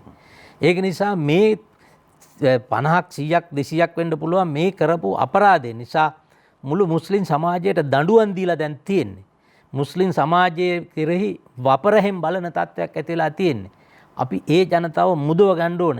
ඒ ජනතාව කියන්නේ මේ රටේ ශ්‍රී ලාංකිකයෝ. ඒක නිසා ඒ උදවියට පවා සාධාරණ වෙන්නේ මධ්‍යස්ථව කතා කරන ඕනම මුස්ලිම් ජනතාවගෙන් ඔබ අහලා බලන්න. ඒගොල්ල කියන්නේ මේ ත්‍රස්තවාදීන්ට එරෙහිව නීතිය ක්‍රියාත්මක කරලා අපිව නිදහස් කරන්න අපි මේ රටේ සාමකාමීව අපේ ව්‍යාපාර කරගෙන අනෙකුත් ජනතාවත් එක්ක සාමෙන් ජීවත් වෙන මිනිස්සු. විජේදාස රාජපක්ෂ මහතා මම ඔබතුමා ඔය කියන කතාවත් එක්ක මම යන ඔබතුමා අනුග්‍රහ ව්‍යවස්ථාවේ 99 වන වගන්තියේ 99 වෙනි ව්‍යවස්ථාව සංශෝධනය කිරීම වෙනුවෙන් කරපු සංශෝධනය සම්බන්ධයෙන් පාර්ලිමේන්තුවේ මන්ත්‍රීවරුන් තෝරා ගැනීමේදී 12.5 දක්වා වන ප්‍රතිශත ඉහළ දැමීම. එතනදී යම් තැනකදී චෝදනාවක් ආවා මේ පහර ගහන දා සුළු පක්ෂවලට. නැත්නම් සුළු ජන කොටස් නියෝජනය කරන පක්ෂවලට. එතකොට එතරම් වෙන්නේ මර්ධනයක්ද? මෙතනත් කරන්න හදන්නේ මර්ධනයක්ද කියලා මේ පොදු සමාජයේ නොවේ. යම් තැනකදී ඔය මුස්ලිම් නායකින් නියෝජනය කරන මුස්ලිම් පක්ෂවල තියෙන්න පුළුවන් චෝදනාවක්. එහෙම නැත්නම් ඕන් නියෝජනය කරන ජාත්‍යන්තර ප්‍රජාව තුළ යම් චෝදනාවක් එල්ල වෙන්න පුළුවන්. දැන් දසුන් ඉන්දියාව තියෙනවනේ. පාකිස්තානයේ ඉන්නේ මුස්ලිම් ජනතාව. හැබැයි පාකිස්තානයේ ඉන්න මුස්ලිම් ජනතාවට වැඩිය සංඛ්‍යාවෙන් මුස්ලිම් ජනතාව ප්‍රමාණයක් ඉන්දියාවේ ඉන්නවනේ. එතකොට ඒ ඉන්දියාවේ ඉන්න මුස්ලිම් ජනතාව ඒ රටේ තියෙන ප්‍රධාන දේශපාලන ප්‍රවාහ. ඒ පක්ෂත් එක්ක කටයුතු කරන ඉන්දියාවේ මුස්ලිම් කොංග්‍රස් නැහැනේ. රටේ තියෙන ප්‍රජාතන්ත්‍රවාදය අනුව තමයි ඒගොල්ලෝ බෙදිලා ඉන්නේ. ඒ වගේ අපේ රටේ මුස්ලිම් ජාතික නායකයෝ එක්සත් ජාතික පක්ෂයේ හිටියා. ශ්‍රී ලංකා නිදහස් පක්ෂයේ හිටියා. ඒ මිනිස්සු මොන ආසනෙන් ගිහිල්ලා ඉල්ලුවත් දිනනවා. සිංහල ආසනෙ ඉල්ලපුවමත් දිනනවා. මුස්ලිම් ආසනෙ ඉල්ලපුවමත් දිනනවා. ඒ ඉතිහාසය අපි දන්නවනේ. කාටවත් ජනතාවට අමතක නැහැ. දැන් මම ඒකෙදි ඒක පෙන්නලා දෙන්න ඕනකම තිබුණේ ඒක ඇත්තටම ප්‍රේමදාස ජනාධිපතිතුමාගේ නොමේරූ දේශපාලන බුද්ධිය නිසා පරිණත භාවයක් නැති නිසා දේශපාලනේ තේරෙන්නේ නැති නිසා රටක් අගාධයට ගෙනියන්න අශ්‍රප්ත දුන්න කප්පමක් දේශපාලන ඔහු තමයි කිව්වේ ඔබට දිනන්න අමාරුයි අපේ මුස්ලිම් ඡන්ද මෙන්න මෙච්චර තියෙනවා මේ ටික ඔක්කොම මම අරන් දෙනවා මට මෙන්න මේ කප්පම දුන්නොත් ඒ අනුව ඡන්දෙට දවස් 2කට කලින් 15 වෙනි සංශෝධනයේ හදිසි පනතක් විදියට ගෙනල්ලා සම්මත කරා ඒකේ ප්‍රතිඵලයක් විදියට 94 චන්ද්‍රිකා මැතිණිය ජනාධිපති වෙන්නේ 62ක් ජනප්‍රිය ඡන්ද අරගෙන හැබැයි පාර්ලිමේන්තුවේ ආසන 113 නැහැ. එදා ඉඳලා අපි මොකද කරන්නේ? අපි දුක් මහන්සි වෙලා මොන පක්ෂේ ඉඳලා හරි 100ක් 105ක් ගන්නවා. අන්තිමටම මොකද වෙන්නේ? අර ජාතිවාදයේ කරපින්නාගෙන ආපු මුස්ලිම් മന്ത്രിවරු 6 දෙනෙක් 7 දෙනෙක් ඇවිල්ලා බහුතරය හදලා දෙනවා. මුළු ආණ්ඩුවම ඒගොල්ලන්ට ඕන විදියට නැටෙව්වා. ඒක තමයි සදාකාලික උනේ. 18 වෙනි සංශෝධනය ගෙන අපි බලන්න මහින්ද රාජපක්ෂ මහත්තයට 3න් 2ක් දුන්නේ නැහැ යුද්ධ දිනුවයි කියලා. 2010 144යි දුන්නේ. එදා අපි එක්සත් ජාතික පක්ෂයේ ඉඳලා මුස්ලිම් කොංග්‍රසයේ අපිත් එක්ක ඉල්ලලා 7 දෙනෙක් 18 ගේනකොට මොකද කරේ? ගිහිල්ලා ඒ පැත්තට ඡන්දෙ දීලා 3න් 2 බලය දීලා 18 වෙනි සංශෝධනය ගෙනාවා. ගෙනාපු දවස් ඉඳලා මේක ඒකාධිපති ආණ්ඩුවක් ඩ්‍රැකෝනියන් ලෝ එකක් මේකේ මේ ආණ්ඩුව ජාතිවාදී කියලා ජිනීවා ගියේ මුස්ලිම් කොංග්‍රසයේ. පැමිණිලි 200 ගණක් අරගෙන. ඊළඟට ජහපාලනයේට අපිට ආවා. ආපු ගමන්ම මොකද්ද? රිෂාඩ් බදුන්දීන් ආවේ ඡන්දෙට මාසෙකට කලින්. ඇවිල්ලා ඉල්ලුවා මට තියෙන එකම ඕන ආයතන 48ක් ගැසට් කරලා රටේ තියෙන ලොකුම අමාත්‍යාංශය දුන්නා. අර අවුරුදු 11ක් මහින්ද මහත්තයාගේ ආණ්ඩුවේ කර්මාන්ත ඇමති කරපු රිෂාඩ්ට. ඒ රනිල් වික්‍රමසිංහ මහත්තයා කරපු ගොංකා.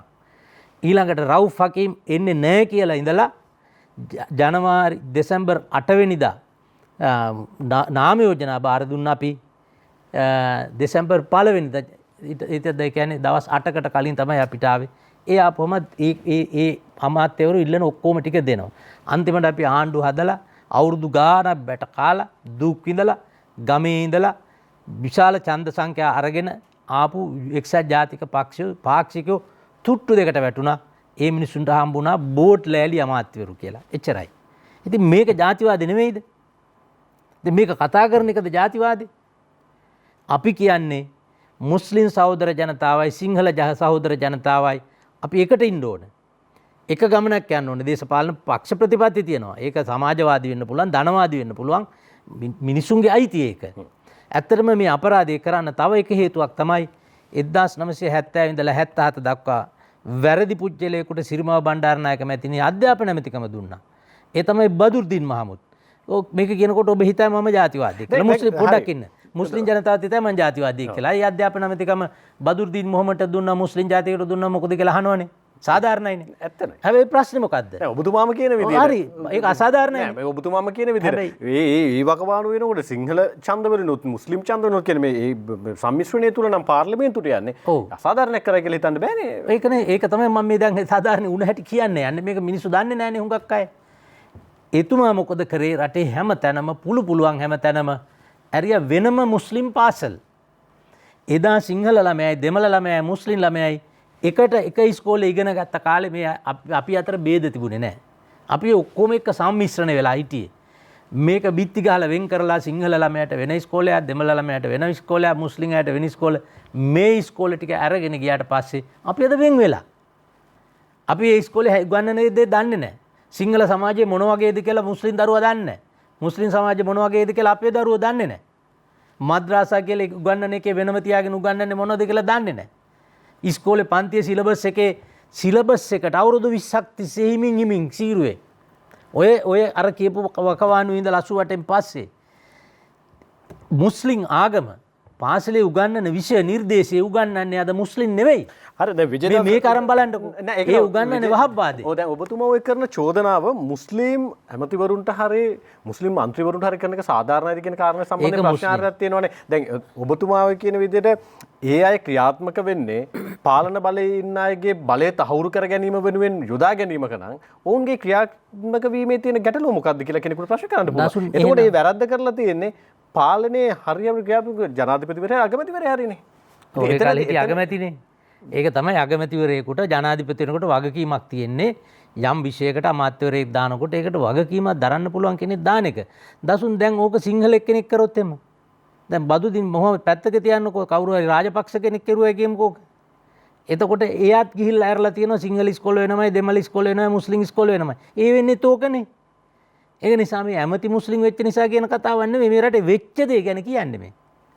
ඔබතුමාගේ අධ්‍යයනය අනුව විජේදාස රාජපක්ෂ මහතා බිම් මට්ටමේ ඉඳන් අපේ රටේ දේශපාලන 48 නිදහසෙන් මෙපිට අවුරුදු 73 කාල පරාසය තුල අපිට එකම ජාතික අරමුණක් වෙනුවෙන් සටන් කරපු ශ්‍රී ලාංකිකයන් කොතනදද බෙදලා වෙන්නේ අන්තවාදයෙන් ඇවිල්ලා උච්චතම උත්කර්ෂයේ නම් පුපුරවාගෙන මැරෙන තැනට එනකන් චින්තනය වෙනස් වෙන කොතනද ওই දේශපාලන ගමන වගේ වෙනස් වෙන්නේ මේ ගමන ආරම්භ වෙන්නේ 1940 ගණන් වල නිදහස ගන්න ලෑස්ති වෙනකොට ඉන්දියාව තමිල්නාඩුවේ හිටියා සීඑන් අන්නදුරයි කියලා මිනිසෙක් ওই DMK පක්ෂය හැදුවේ ද්‍රවිඩ මුන්නේත්‍රම් කරහම් පක්ෂය. එතකොට එයා තමයි මුලින්ම තමිල්නාඩුවේ රේල්වේ ස්ටේෂන් වල බස් ස්ටේෂන්ස් වල හින්දි භාෂාවෙන් ලියපු අකුරු තියෙනවනේ වචන බෝඩ්. එතකොට ඒවයි දල්මේපුරම් කියලා තියෙනවා දුම්රිය ස්ථානයක් මේ චෙන්නයි වල. දල්මේපුරම් වලට ගිහිල්ලා එයා කරේ ඔක්කොම හින්දි අකුරු තියෙන වචන තියෙන ඔක්කොගෙම තාර ගෑවා. තාර ගාලා එයා ඉල්ලීමක් කරුවා අපිට තමිල්නාඩුවට ඉන්දියාවෙන් වෙන් වෙන්න ඕන කියලා. ඒක කරන බලන් හිටපු චෙල්වනායකම් ලංකාවේ පක්ෂයක් ඇදුවා ෆෙඩරල් නමින්ම ෆෙඩරල් එක. එතකොට එයා මොකද කරේ යාපනයේ තියෙන දුම්රිය ස්ථානයේ බස් පොළවල් ඔක්කොම ගිහිල්ලා සිංහල අකුරු කොහෙද තියෙන්නේ සිංහල අකුරු වල තාර ගන්න ගත්තා. එතකොට මේ චෙල්වනායකම් යෝජනාවක් ගෙනවා රාජ්‍ය මන්ත්‍රණ සභාවට තමිල්නාඩු ඉන්දියාවෙන් එංගලා වෙනම රාජ්‍යයක් වෙන්න ඕන ලංකාවේ උතුරු සහ නැගෙනහිර පළාත් දෙක තමිල්නාඩුවේ ප්‍රාන්තයේ කොටසක් බවට පත් කරන්න ඕන කියලා.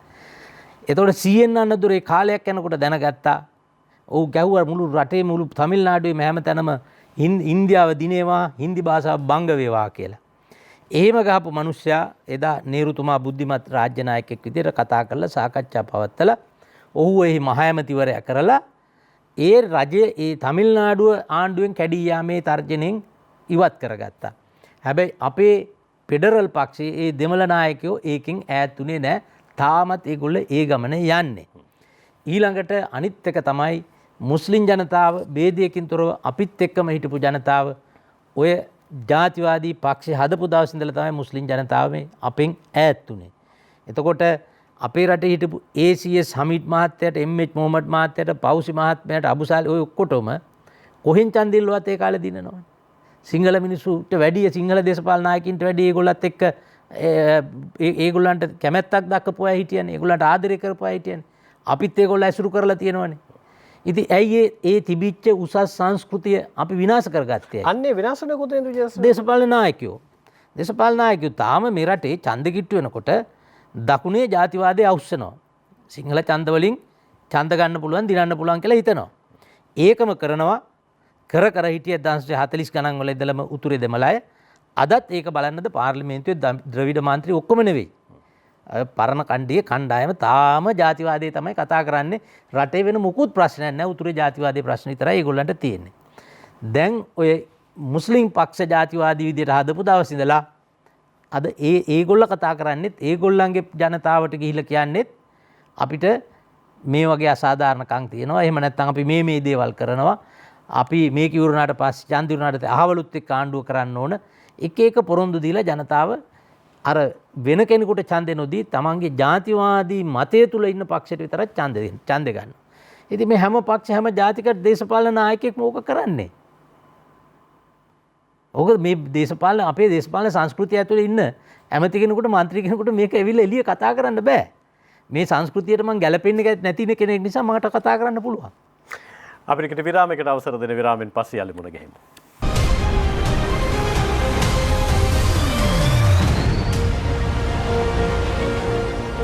අපි යලිත් තීරණය සමගින් පාර්ලිමේන්තු මන්ත්‍රී ජනාධිපති නීතිඥ ආචාර්ය විජේදාස රාජපක්ෂ මැතිතුමන් එක්ක අපි තීරණය වැඩසටහනේ ඉන්නේ. මේ මන්ත්‍රීතුමා ඔබතුමා විරාමයට යන්න කලින් කිව්වා මං ඇවිල්ලා කියන්නේ මං ගැලපෙන්නේ නැති හින්දා කියලා. කියන්නේ මේ සංස්කෘතිය දේශපාලනයට ගැලපෙන්නේ නැහැ කියලා දැන් තීරණයක් තියෙන නැත්නම් නෑ දේශපාලනට නෙවෙයි. අපේ රටේ තියෙන දේශපාලන සංස්කෘතියට ගැලපෙන්නේ නැහැ කියලා කිව්වා. හැබැයි ඔරොත්තු දෙන්නේ නැහැ කියලා කිව්වේ නෑ. හැබැයි සමහර වෙලාවට මේ එකම රෑනින කුරුල්ලෝ ගෙනලා එකට ඇත්ත වැහුවට එක්කෙනෙක් දෙන්නේ අනික් පැත්ත හැරිලා ඉන්නවා. දැන් ඔබතුමාත් මේ අනික් පැත්ත හැරිලා දින්න හදන්නේ. නෑ ඒ කතන්දරේ නෙවෙයි. මම එකෙන් අදහස් කරේ අපේ රටේ රටට ආදරය කරන දේශපාලන දැක්මක් ඇති පරිණතභාවයක් ඇති උදවියට දේශපාලනය කරන්න තියෙන අවස්ථාව හරි අවමයි. ඒ වගේ අයට තියෙන පිළිගැනීම ඊටම අඩුයි. මම ඒකට උදාහරණයක් කියන්නම්. අපේ රට ඉතිහාසය ඔබ අරගෙන බලන්න. අපේ රටේ බිහි කරපු දැන් අපි විශ්වාස කරනවා මේ දේශපාලනය පිළිබඳව මේ අධ්‍යයනය කරලා ආපු දේශපාලනය නීතිය හැම දෙයක්ම වල පරිණතභාවයට පත් වෙච්ච අය හුඟක් වෙලාවට කේම්බ්‍රිජ් විශ්වවිද්‍යාලයෙන් ඔක්ස්ෆර්ඩ් විශ්වවිද්‍යාලයෙන් බිහි වෙලා තියෙනවානේ. එතකොට ඒ වගේ බිහි වෙච්ච ප්‍රථම ශ්‍රී ලාංකිකයා තමයි අපි එකට කියන්නේ ඔක්ස්ෆර්ඩියන්ස්ලා කියලා කියනවා. පළවෙනි ඒ ඔක්ස්ෆර්ඩ් එකෙන් බිහි වෙච්ච ශ්‍රී ලාංකීය නායකයා තමයි බුද්ධිමතා තමයි ශිෂ්‍ය සංවිධානයේ පව මෙහෙයපු SWRD බණ්ඩාරනායක මහත්තයා. එතකොට එතුමාට මොකද කරේ? බුද්ධ චීවරය ඇඳගත් හාමුදුරු කෙනෙක් කියන මිනිහෙක් ඇවිල්ලා වෙඩි තියලා මැරුවා. එතකොට එතුමාගේ අපිට සේවය ලබා ගන්න හම්බුනේ අවුරුදු කීයද? එතුමා තව කාලයක් හිටියේ නම් මේ රට අද තියෙන රට නෙවෙයි. ඒ වගේම ඒ තත්වයට කිට්ටුන දෙවනියා තමයි ඔක්ස්ෆර්ඩ් විශ්වවිද්‍යාලයේ ශිෂ්‍ය සංගම් වල නායකයා වෙලා ඒත් ඔහු නීතිඥයෙක් වෘත්තීය නීතිඥවරයෙක් විදියට ලලිත ඇතුළත් මුදලි මැතිතුමා. ඒතර එතුමාව ඝාතනය කරා. ඒක දෙපැත්තකට ඇඟිල්ල දික් වුණා. ඒක LTT ත්‍රස්තවාදී කරාද දන්නෙත් නැහැ. සිංහල ත්‍රස්තවාදී දේශපාලඥයෝ කරාද දන්නෙත් නැහැ. ඒකේ කොමිෂන් සභාවේ නඩුවටත් මම ශ්‍රේෂ්ඨ අධිකරණේ පෙනී හිටියා. අදටත් ඒක අභිරහසක්. ඊළඟට ඒ වගේ තැනකට කිට්ටු වෙලා ඒ වගේම වටිනා චරිතයක් ඔක්ස්ෆර්ඩ් විශ්වවිද්‍යාලයෙන් බිහි වුණ ලාංකිකයා තමයි කදිරගම ලක්ෂ්මන් කදිරගම මැතිතුමා. අපේ රටේ එතුමගෙන් පස්සේ විදේශ ඇමති කෙනෙක් විදේශ කියන ඇමතිකම මොකක්ද කියලා දන්න කෙනෙක් හිටියද කියලා අහුවොත් අපිට උත්තර දී ගන්න අමාරුයි. එතකොට එතුමාට මොකද කරේ? එතුමා ත්‍රස්තවාදීන් විසින් ඝාතනය කරලා දැම්මා. ඔබතුමා ඔය අවසාන කියාගෙන විජේදාස රාජපක්ෂ වෙන මටත් ආචාර්ය උපාධි 3ක් තියෙනවා. මගේ දේශපාලන චරිතය මේ වෙනකොට නිර්වින්දනය කරලා තියෙනවා කියලාද කියන්නේ? නිර්වින්දනය කරන්න හදනවා. හැබැයි කරන්න හම්බ වෙන්නේ නැහැ. ඒක තමයි මේ කොමිෂන් සභාවෙත් කියලා තියෙන්නේ. පණිවිඩකාරයට ගහලා වෙඩි තියලා මරන්න කියලානේ කියලා තියෙන්නේ. දැන් ඇත්ත කතා කරන, අවංකව කතා කරන ප්‍රතිපත්තියක් උඩ යන දේශපාලඥයින්ට ලංකාවේ එහෙම තමයි. දැන් ඔබ මට මම ඒක උත්තර දුන්නේ ඔබ මට ආරම්භයේ මාව හඳුන්වලා දුන්නෙම මට චෝදනාවක් කරලා. ඕ මං එතෙන් එනවා. මගේ ප්‍රවිෂ්ටය මං තියාගෙන ඉන්නවා. ඔබතුමාගේ මේ පියවරෙන් පියවරට යනකොට මං එතෙන් එනවා. මොකද මේ දේශපාලන කැළඹීම තුළ යම් තැනක ඔබතුමා නිහඬ වෙනවා, තව තැනක ඔබතුමා සාමාන්‍ය ස්වරයෙන් කතා කරනවා, තව තැනක ඔබතුමා උච්ච ස්වරයෙන් කතා කරනවා. එකක් චෝදනා මුඛයෙන්, අනිත් එක ඔබතුමා මධ්‍යස්ථ තැනකින්. චෝදනා මුඛයෙන් කතා කරන්නේ ඇයි? මධ්‍යස්ථ තැනක ඉඳගෙන සමහරලාට ආණ්ඩුවේ ඉඳගෙන ඇයි එතනින් එහාට කියලා ඔබතුමා චෝදනා කරන්නේ. එතෙන්ටත් අපි යමු. ඒ අර ආරම්භයේදී මං කිව්වේ මේ පැත්තේ මේ පැත්තටද මේ පැත්තේ මේ පැත්තට නැත්තම් ඉන්න තැනද අපි ගැන කතා කරමු අවසානයේ. ඊට පස්සේ මේ පාස්කු කමිෂන් වාර්තාවේ මෙපිට දේශපාලන පරිගැනීම් පිළිබඳ විමර්ශනය කරන්න පත් කරපු කමිටුවේ වාර්තාව ආවා. ඔව්. මේ වාර්තාව සම්බන්ධයෙන්ුත් දැඩි ලෙස චෝදනා තියෙනවා. මේ කමිටුවේ නිර්දේශ ක්‍රියාත්මක වීම සම්බන්ධයෙන් එක පැත්තකින් ඒ නිර්දේශ ක්‍රියාත්මක කිරීම මත දේශපාලන දඬයම් කිරීම සිද්ධ වෙනවද? එහෙමනම් පහුගිය ආණ්ඩුවේ ක්‍රියාත්මක කරපු ක්‍රියාකලාප තුළ දේශපාලන දඩේමට අහුවිච්ච අයට සාධාරණයක් කොතනද ඉටු වෙන්නේ කියලා අනිත් පාර්ශවය අහනවා. මොකක්ද ඇත්තටම වෙලා තියෙන්නේ? ඇත්තටම දැන් ඔය දේශපාලන පරිගැනීම් කමිටුවෙත් මම සාක්ෂිකාරයෙක්. මට මතක විදිහට දෙවතාවක් ගිහලා සාක්ෂි දුන්නා. එතකොට මේකෙදි යම් කාරණයක් තිබුණා. මම ඒවා බොහොම පැහැදිලිව සාක්ෂි විදිහට ඉදිරිපත් කරා. මම මේ රටේ ජනතාවටත් ඒක දැන් කියනවා. එතන තිබුණ ප්‍රශ්නේ තමයි අපි යහපාලන ආණ්ඩුව හැදුවට පස්සේ ඊට පෙර රජයේ තිබුණු ආණ්ඩුවේ හොරකම් දූෂණ වංචාවල් හොයන්න මූල්‍ය අපරාධ කොට්ටාසයක් පොලිසිය හදන්න යනකොට මම ඒකට විරුද්ධ වුණා. ඒකට විරුද්ධ වුණේ හොරුන්ට දූෂිතයන්ට දඬුවම් දෙන්න නීතිය ක්‍රියාත්මක කරන්න එපා කියලා නෙවෙයි. මෙතන නීති ප්‍රශ්නයක් තියෙනවා. ඒක නිසා ඔය පරීක්ෂණ ඔක්කොම CID එකට බාර දෙන්න. පළවෙනි කාරණේ. දෙවැනි කාරණේ ඔය දූෂණ විරෝධී කමිටුව අපි හැදුවේ විපක්ෂයේ ඉඳගෙන. විපක්ෂයේ ඉඳන් අපි ලොකු කාර්යභාරයක් කරා. හොරකම් දූෂණ හෙළිදරව් කරා, පැමිණිලි කරා, ආණ්ඩුවේ ආයතන අකර්මණ්‍ය කරලා තිබුණ එක වෙනම කතාවක්. අපේ ඩියුටිය අපි කරා. හැබැයි ආණ්ඩුව ආවට පස්සේ මේ කමිටුව රැස් වෙනකොට මම එකකටවත් ගියේ නැහැ, ප්‍රතික්ෂේප කරා. හේතුව මොකද? අධිකරණ ඇමතිවරයා විදියට මේ දේශපාලන කමිටුවක මම ඉඳලා තීන්දුව తీරන ගත්තොත් ඒක මුළු රටේ සමස්ත අධිකරණ පද්ධතියට කරන මහ විනාශයක්. මොකද අධිකරණය කියලා තියෙන්නේ මේ නීති පොතේ තියෙන නිසා නෙවෙයි. අධිකරණයේ රඳා පවතින්නේ ජනතාවගේ විශ්වාසය මත විතරයි. පොතෙන් ඉතුනට ආණ්ඩු ක්‍රම ව්‍යවස්ථාවෙන් හැදුවට ඒක නෙවෙයි වැදගත් සාධකේ. ඒක නිසා අධිකරණය පිළිබඳ විශ්වාසය බිඳ හෙලන්න හොඳ නැහැ. ඒක නිසා මම කවදාවත් ඒකේ වාඩි වෙන්නේ නැහැ. එතකොට ඒකෙන් තීන්දුව తీරන අරගෙන යම් දේවල් ක්‍රියාත්මක කරන්න යනකොට වැරදි තීන්දුව පිළිබඳව මම මත ප්‍රකාශ කරා. මම මුලදි කියවනේ ගෝඨාභය රාජපක්ෂ මහත්තයාගේ ප්‍රශ්නෙත් ආවා. ඒ කාලේ මේ කණ්ඩායමම මට වේදිකා ගාන ගිහිල්ලා අපේ ආණ්ඩුවේ අපේ ඇමතිලා අපේ മന്ത്രിලා මාව හඳුන්වලා දුන්නේ ගොඩ පෙරක දూరుවයි කියලා. ඔබට මතක ඇති. මට අපහාස කරා, මගේ නීතිඥ වෘත්තියට අපහාස කරා, ජනාධිපති නීතිඥ තනතුරට අපහාස කරා. දැන් මේ කමිටුවේ 20ක්ද 21ක්ද හිටියයි කියලා කියනවා මාත් එක්ක. එතකොට මට හැරෙන්න අනිත් ඔක්කොගේම ප්‍රජායිතිය අහිමි කරන්න කියලා තමයි මේ කමිටුවේ වාර්තා දීලා තියෙන්නේ. ඒක සහ සමහර නඩු ඉල්ලාස් කරගන්න කියලා. දැන් අද එදා මට ඒ අවලාද කරපු සමච්චල් කරපු අය වෙනුවෙනුත් මේ වාර්තාවට පස්සේ ඉස්සලම් පෙනී හිටියේ මම. මොකද ජනාධිපතිතුමාගේ අයිතියක් තියෙනවා. ජමාත්‍යයික ජනාධිපතිතුමාට තියෙන අයිතියක් කොමිසම පත් කරන්න පුළුවන්. එතුමාට කරුණු දැනගන්න ඒ කොමිසම පත් කිරීම ගැන කාටවත් චෝදනා කරන්න බෑ. හැබැයි කොමිසමකට පත් වෙනකොට මම අර ඔබටත් මුලින් කිව්වා වගේ කරන්න පුළුවන් දේවල් විතරයි බාර ගන්න ඕන. එතකොට මේ කොමිසම පත් වෙන කොමසාරිස්ලා දැනගන්න ඕන අපේ රටේ තියෙන කොමිෂන් සභා පනත යටතේ 48.9 ඒගොල්ලන්ට තියෙන බලතල මොනවද කියලා. එතකොට ඒ බලතල ඉක්මවලා ගිහිල්ලා තියෙනවා නම් මම ඒකේ සාක්ෂි දුන්නයි කියලා. ඒ දීපු නිර්දේශ මේ රටේ අධිකරණයේ හැල්ලුවට ලක් කරන ඒවා නම් ඒක හරියි කියලා කියන්න තරම් මම මුග්ධයෙක් වෙන්න බෑ මට. ඒ කියන්නේ කොමිසම සීමාව ඉක්මවලා ගිහිල්ලා තියෙනවා කියලා පැහැදිලි ලෙසම කොමිසම සීමාව ඉක්මවලා ගිහිල්ලා තියෙනවා. ඒගොල්ලන්ට කරුණු සමීක්ෂණය කරම ෆැක්ට් ෆයින්ඩින් කමිෂන් එකක් කරුණු හොයලා දෙන්න පුළුවන්. ඒගොල්ලන්ට කියන්න බෑ සමහර නඩු තොගයක් ඉල්ලාස් කරගන්න කියලා දෙන. ඇත්ත වශයෙන්ම ආණ්ඩු ක්‍රම ව්‍යවස්ථාවේ 105 වෙනි ව්‍යවස්ථාව අනුව කවුරු හරි අධිකරණයට ගියොත් කොමිෂන් සභාවල කොමසාරිස්ලාට විරුද්ධව අධිකරණයට අපහාස කරයි කියලා වැරදිකාරය වෙන්න තියෙන ඉඩකඩ බොහොමයි. හේතුව නඩුවක් පැවරුවට පස්සේ අධිකරණයේ විශේෂයෙන් මහා අධිකරණයේ ඒක නීතිපතිගේ නඩුවක් නෙවෙයි. ඒක ඒ අධිකරණයේ විනිශ්චයකාරතුමාගේ නඩුවක්. නීතිපතිට ඇවිල්ලා කියනවා මට මේක ඉවත් කරන්න ඕනේ. එහෙම දෙන්න විනිශ්චයකාරවරු බැඳිලා නැහැ. සාම්ප්‍රදායිකව සමහර අය දුර්වලයි කරනවා ඇති. ඉතින් එහෙම දෙනවනේ. දෙනවා. ඒක තමයි වැරද්ද. ඒක හැබැයි ඒ දෙනේවා විතරයි අපි දන්නේ, නොදෙනේවා අපි දන්නේ නැහනේ.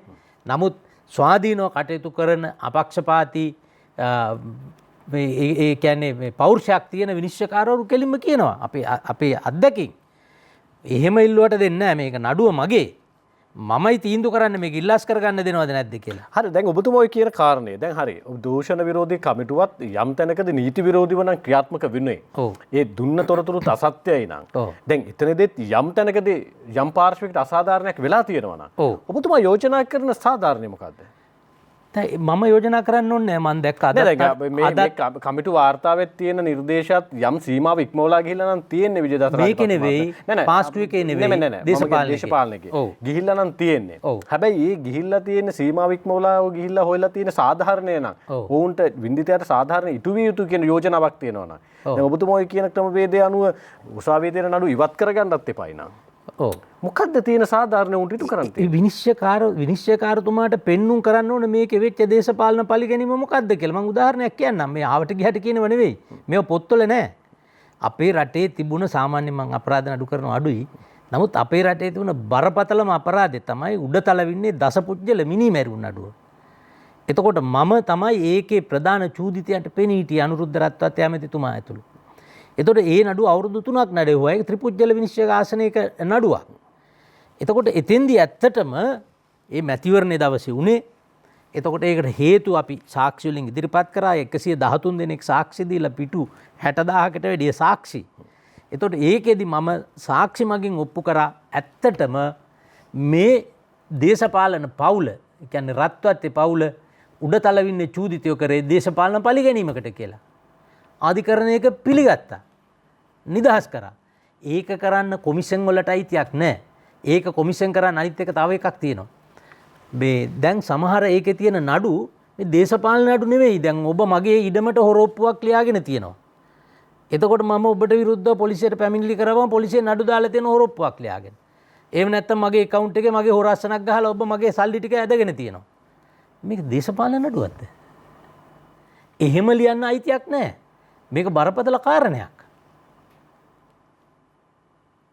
දැන් දේශපාලන පරිගැනීම් පිළිබඳ විමර්ශනය කරපු ජනාධිපති කමිෂන් සභාවේ එක තැනකදී මම ඔබතුමා ඉන්න ඔබතුමාට මතු කරපු ඇවන්ගාඩ් නඩුව සම්බන්ධයෙන් සිද්ධිය.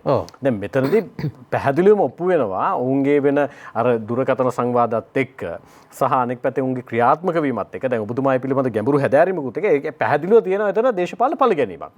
හැබැයි මේ පිළිබඳව හොයලා විමර්ශන වාර්තාව තුල කියනවා මේකෙන් යම් සාධාරණයක් ඉටු කරන්න කියලා. ඉටු කරන්න ඒක කරන්න අන්නේ සාධාරණ ඉටු කරන්න මේ ඒ වාර්තාවෙන් කරන නිර්දේශ ක්‍රියාත්මක නොකරනවා නම් ඒක සීමාව ඉක්මවලා ගිහිල්ලා කරන නිර්දේශයක් නම් ඔබතුමා කියන සීමාව තුල ඉන්න නිර්දේශය මොකද්ද? එහෙමනම් අලුතෙන් කමිටුවක් පත් කරන්න දසුන් ඒක ආණ්ඩු ක්‍රම ව්‍යවස්ථාවේ 111 වෙනි ව්‍යවස්ථාව උල්ලංඝනය කරන නිර්දේශයක් නම් නිර්දේශයෙන් කරන්නේ ආණ්ඩු ක්‍රම ව්‍යවස්ථාව උල්ලංඝනය කිරීමක් නම් ඒක ක්‍රියාත්මක කරන්න ඉඩ දෙන්න පුළුවන්ද?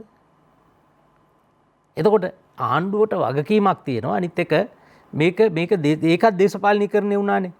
ජනාධිපති කොමිසම ස්වාධීන නම්. දැන් ඇත්තට මේකේ ලියේකේ මුල හරිය කියවලා බලනකොට ඒක ජනාධිපති කොමිසමක් නෙවෙයිනේ. ඒක මහාවංශයේ ඉතුරු හටිය. මෑත යුගයේ ලියන්න ඕන ටික. ජාතික වීරවරයන් ගැන ලියපු කතා පොතක් නේ ඒක. ඒකනේ පටන් ගන්නෙ. එතකොට දැන් අධිකරණයේ කටයුතු අධිකරණයට කරන්න ඉඩ දීලා ඒ පිළිබඳව වෙච්ච අසාධාරණයක් මොනවා හරි තියෙනවා නම් ඒ පිළිබඳව කරුණු සොයලා දීලා ඒ කරුණු අධිකරණයට ඉදිරිපත් කරලා කටයුතු කිරීම කිසිම ගැටලුවක් නැහැනේ. දැන් සිරිසේන කුරේ හිටපු ඇමතිතුමා නඩුවක් පැවරුවා. ලලිත ඇතුළ මම මේ නඩුවට පෙනී හිටියේ කොමසාරිස්වරුන්ට. ශ්‍රේෂ්ඨාධිකරණයේ ඒවකට හිටපු වැඩ බලන අගවිනිසුරු තිස්සඩයිස් බණ්ඩාරනායක මැතිතුමා ඇතුළු කොමසාරිස්වරුන්ට තමයි මම පෙනී හිටියේ. දැන් ඒ නඩුවේ ශ්‍රේෂ්ඨාධිකරණයේ තර්ක ගියා. එතකොට ඒකෙදි ඒ පාර්ශවයට ඔප්පු කරන්න පුළුවන් කමක් ලැබුණා. සිරිසේන කුරේ ඇමතිතුමාත් එක්ක යම් කිසි දේශපාලනික වශයෙන් තිබුණු වෛරයක් හරි තරහක් නිසා එතුමගෙන් පරිගැනීමක් තමයි මේ කොමිෂන් සභාව පත් කිරීමෙන් කරලා තියෙන්නේ කියලා. මොකද ශ්‍රේෂ්ඨාධිකරණය කළේ මුළු කොමිෂන් වාර්තාවම අහෝසි කරා අවලංගු කරා. ඉතින් ඒක නිසා කොමිෂන් පත් කරාට කමක් නැහැ. හැබැයි කොමිෂම දැනගන්න ඕන තමන්ගේ විෂයපතේ මොකක්ද කියලා. දැන් මට තියෙන ප්‍රශ්න මේකයි. දැන් මේක ගිය ආණ්ඩුවේ ඊට පෙර ආණ්ඩුවෙන් පලිගත්තා. මේ ආණ්ඩුව ගිය ආණ්ඩුවේ නැගෙන්ද පලිගන්න යනවා. ඒකනේ හැටි. ඊළඟට එන ආණ්ඩුව මොකද්ද කරන්නේ? මේ කොමසාරිස්වරුන්ගේ ප්‍රජායිතිය අහිමි කරන්නේ නැහැ කියලා තව කොමිසමක් දාලා වාර්තාවක් දීලා ක්‍රියාත්මක කරනවා. රට කවදාවත් හැදෙන්නේ නැහැ. මේ අවලාද පලිගැනීමේ දේශපාලන ක්‍රමයේ විතරක් මේ රට ඉතුරු වෙයි. රටේම මිනිස්සු හිඟන්න නොවේයි. තව ටික දවසකින් මේක වහල් දුපතක් වෙයි. ඔව් ඔබතුමා ඉන්නේ මැද තැනක. හරි. මේ මැද තැන ඉන්නවා මේ පැත්තෙන් කණ්ඩායමක් පලිගන්නවා මේ පැත්තේ තව කණ්ඩායමක් පලිගන්නවා. මැද ඉන්න ඔබතුමාට පේන දීර්ඝ කාලීනව ක්‍රියාත්මක විය යුතුයි කියන සංශෝධනය මොකද්ද? මේ පැත්තෙන් පලිගන්නෙත් නැති මේ පැත්තෙන් පලිගන්නෙත් නැති මැද ඉඳන් බලනකොට දීර්ඝ කාලීනව ක්‍රියාත්මක විය යුතු සාධාරණ මොකක්ද? දැන් මේක තමයි පලි නොගනී දේශපාලනය කරන්න හොඳ නැහැ පලි ගන්නවා නම්. පලි ගන්න අයට දේශපාලනය කරන්න බෑ. අපි මේ දේශපාලන සංස්කෘතිය තුළ එහෙම සංවර්ධනය වෙච්ච තැනක් නෙවෙයි. අපි තාම සංවර්ධනය තියෙන තැනක් නෙවෙයි. එතන තමයි දසුන් ඔබත් වරද්දගෙන තියෙන තැන. අපේ රටේ ජනමාධ්‍ය වරද්දගෙන තැන තියෙන ඕක. දැන් අපේ ලොක්කා බොන්ඩ් එකෙන් බිලියන 10ක් ගහපුවා මොකද වෙන්නේ? අර මිනිහා බිලියන 20ක් ගහලානේ තියෙන්නේ. ඉතින් ජනතාවට මේක හරි ටොපික් එකක්. මේක මාතෘකාවක් ටොපියක්. හපහපා ඉන්නවා. අපේ රට මතක තියාගන්න මේ මහල් මානසිකත්වයෙන් පෙළෙන බහුතර ජනතාවක් ජීවත් වෙන රටක්. ඒක අපි තවදුරටත් ඇදගෙන යනවා මිසක් උඩට පල්ලෙහාට තල්ලු කරන්න යන්න දෙන්න හොඳ නැහැ. රටට අනාගතයක් නැහැ. අපේ රට කියන්නේ හොරකමක් කරලා බැංකෝ කඩලා වුණාම අපේ එක අපිට හොඳා. අපේ හොරා අපිට හොඳා කියලා පෙළපාලි යන රටක් මේක. ඉතින් අපි තවදුරටත් මේක එතෙන්ටද ගෙනියන්න ඕන. නෙල්සන් මැන්ඩේලා මහත්මයා අවුරුදු 28ක් රට වෙනුවෙන් හිරබත් කන වෙලාවේ ඒ මිනිස්යාගේ ඔළුවට හැමදාම ඇවිල්ලා චූ කරලා යන මිනිහත් අර දැකපුවාම රෙස්ටුරන්ට් එකේදී එකට එන්න ඇවිල්ලා කන්න කියලා කන්න දීපු මිනිස්සෙක්. ඒ කියන්නේ නායකත්වයේ ක්වොලිටි. දැන් මටත් ගොඩ පෙරක දොරුව කියලා ගහපු කණ්ඩායමටම තැන් කියලා තියෙනවා මේ කොමිසමෙන් මේගොල්ලන්ගේ ප්‍රජායිතිය හිමි කරන්න කියලා. මට ගහපියුම් හොඳ වැඩේ ඕක කොහොමුණාවේ කියලා මම කවදාවත් ඒ හිඟන මානසිකත්වයට මං වැටෙන්නේ නැහැ. විජේදාස රාජපක්ෂ ළඟ ඒ චින්තනය තියෙන්න පුළුවන්.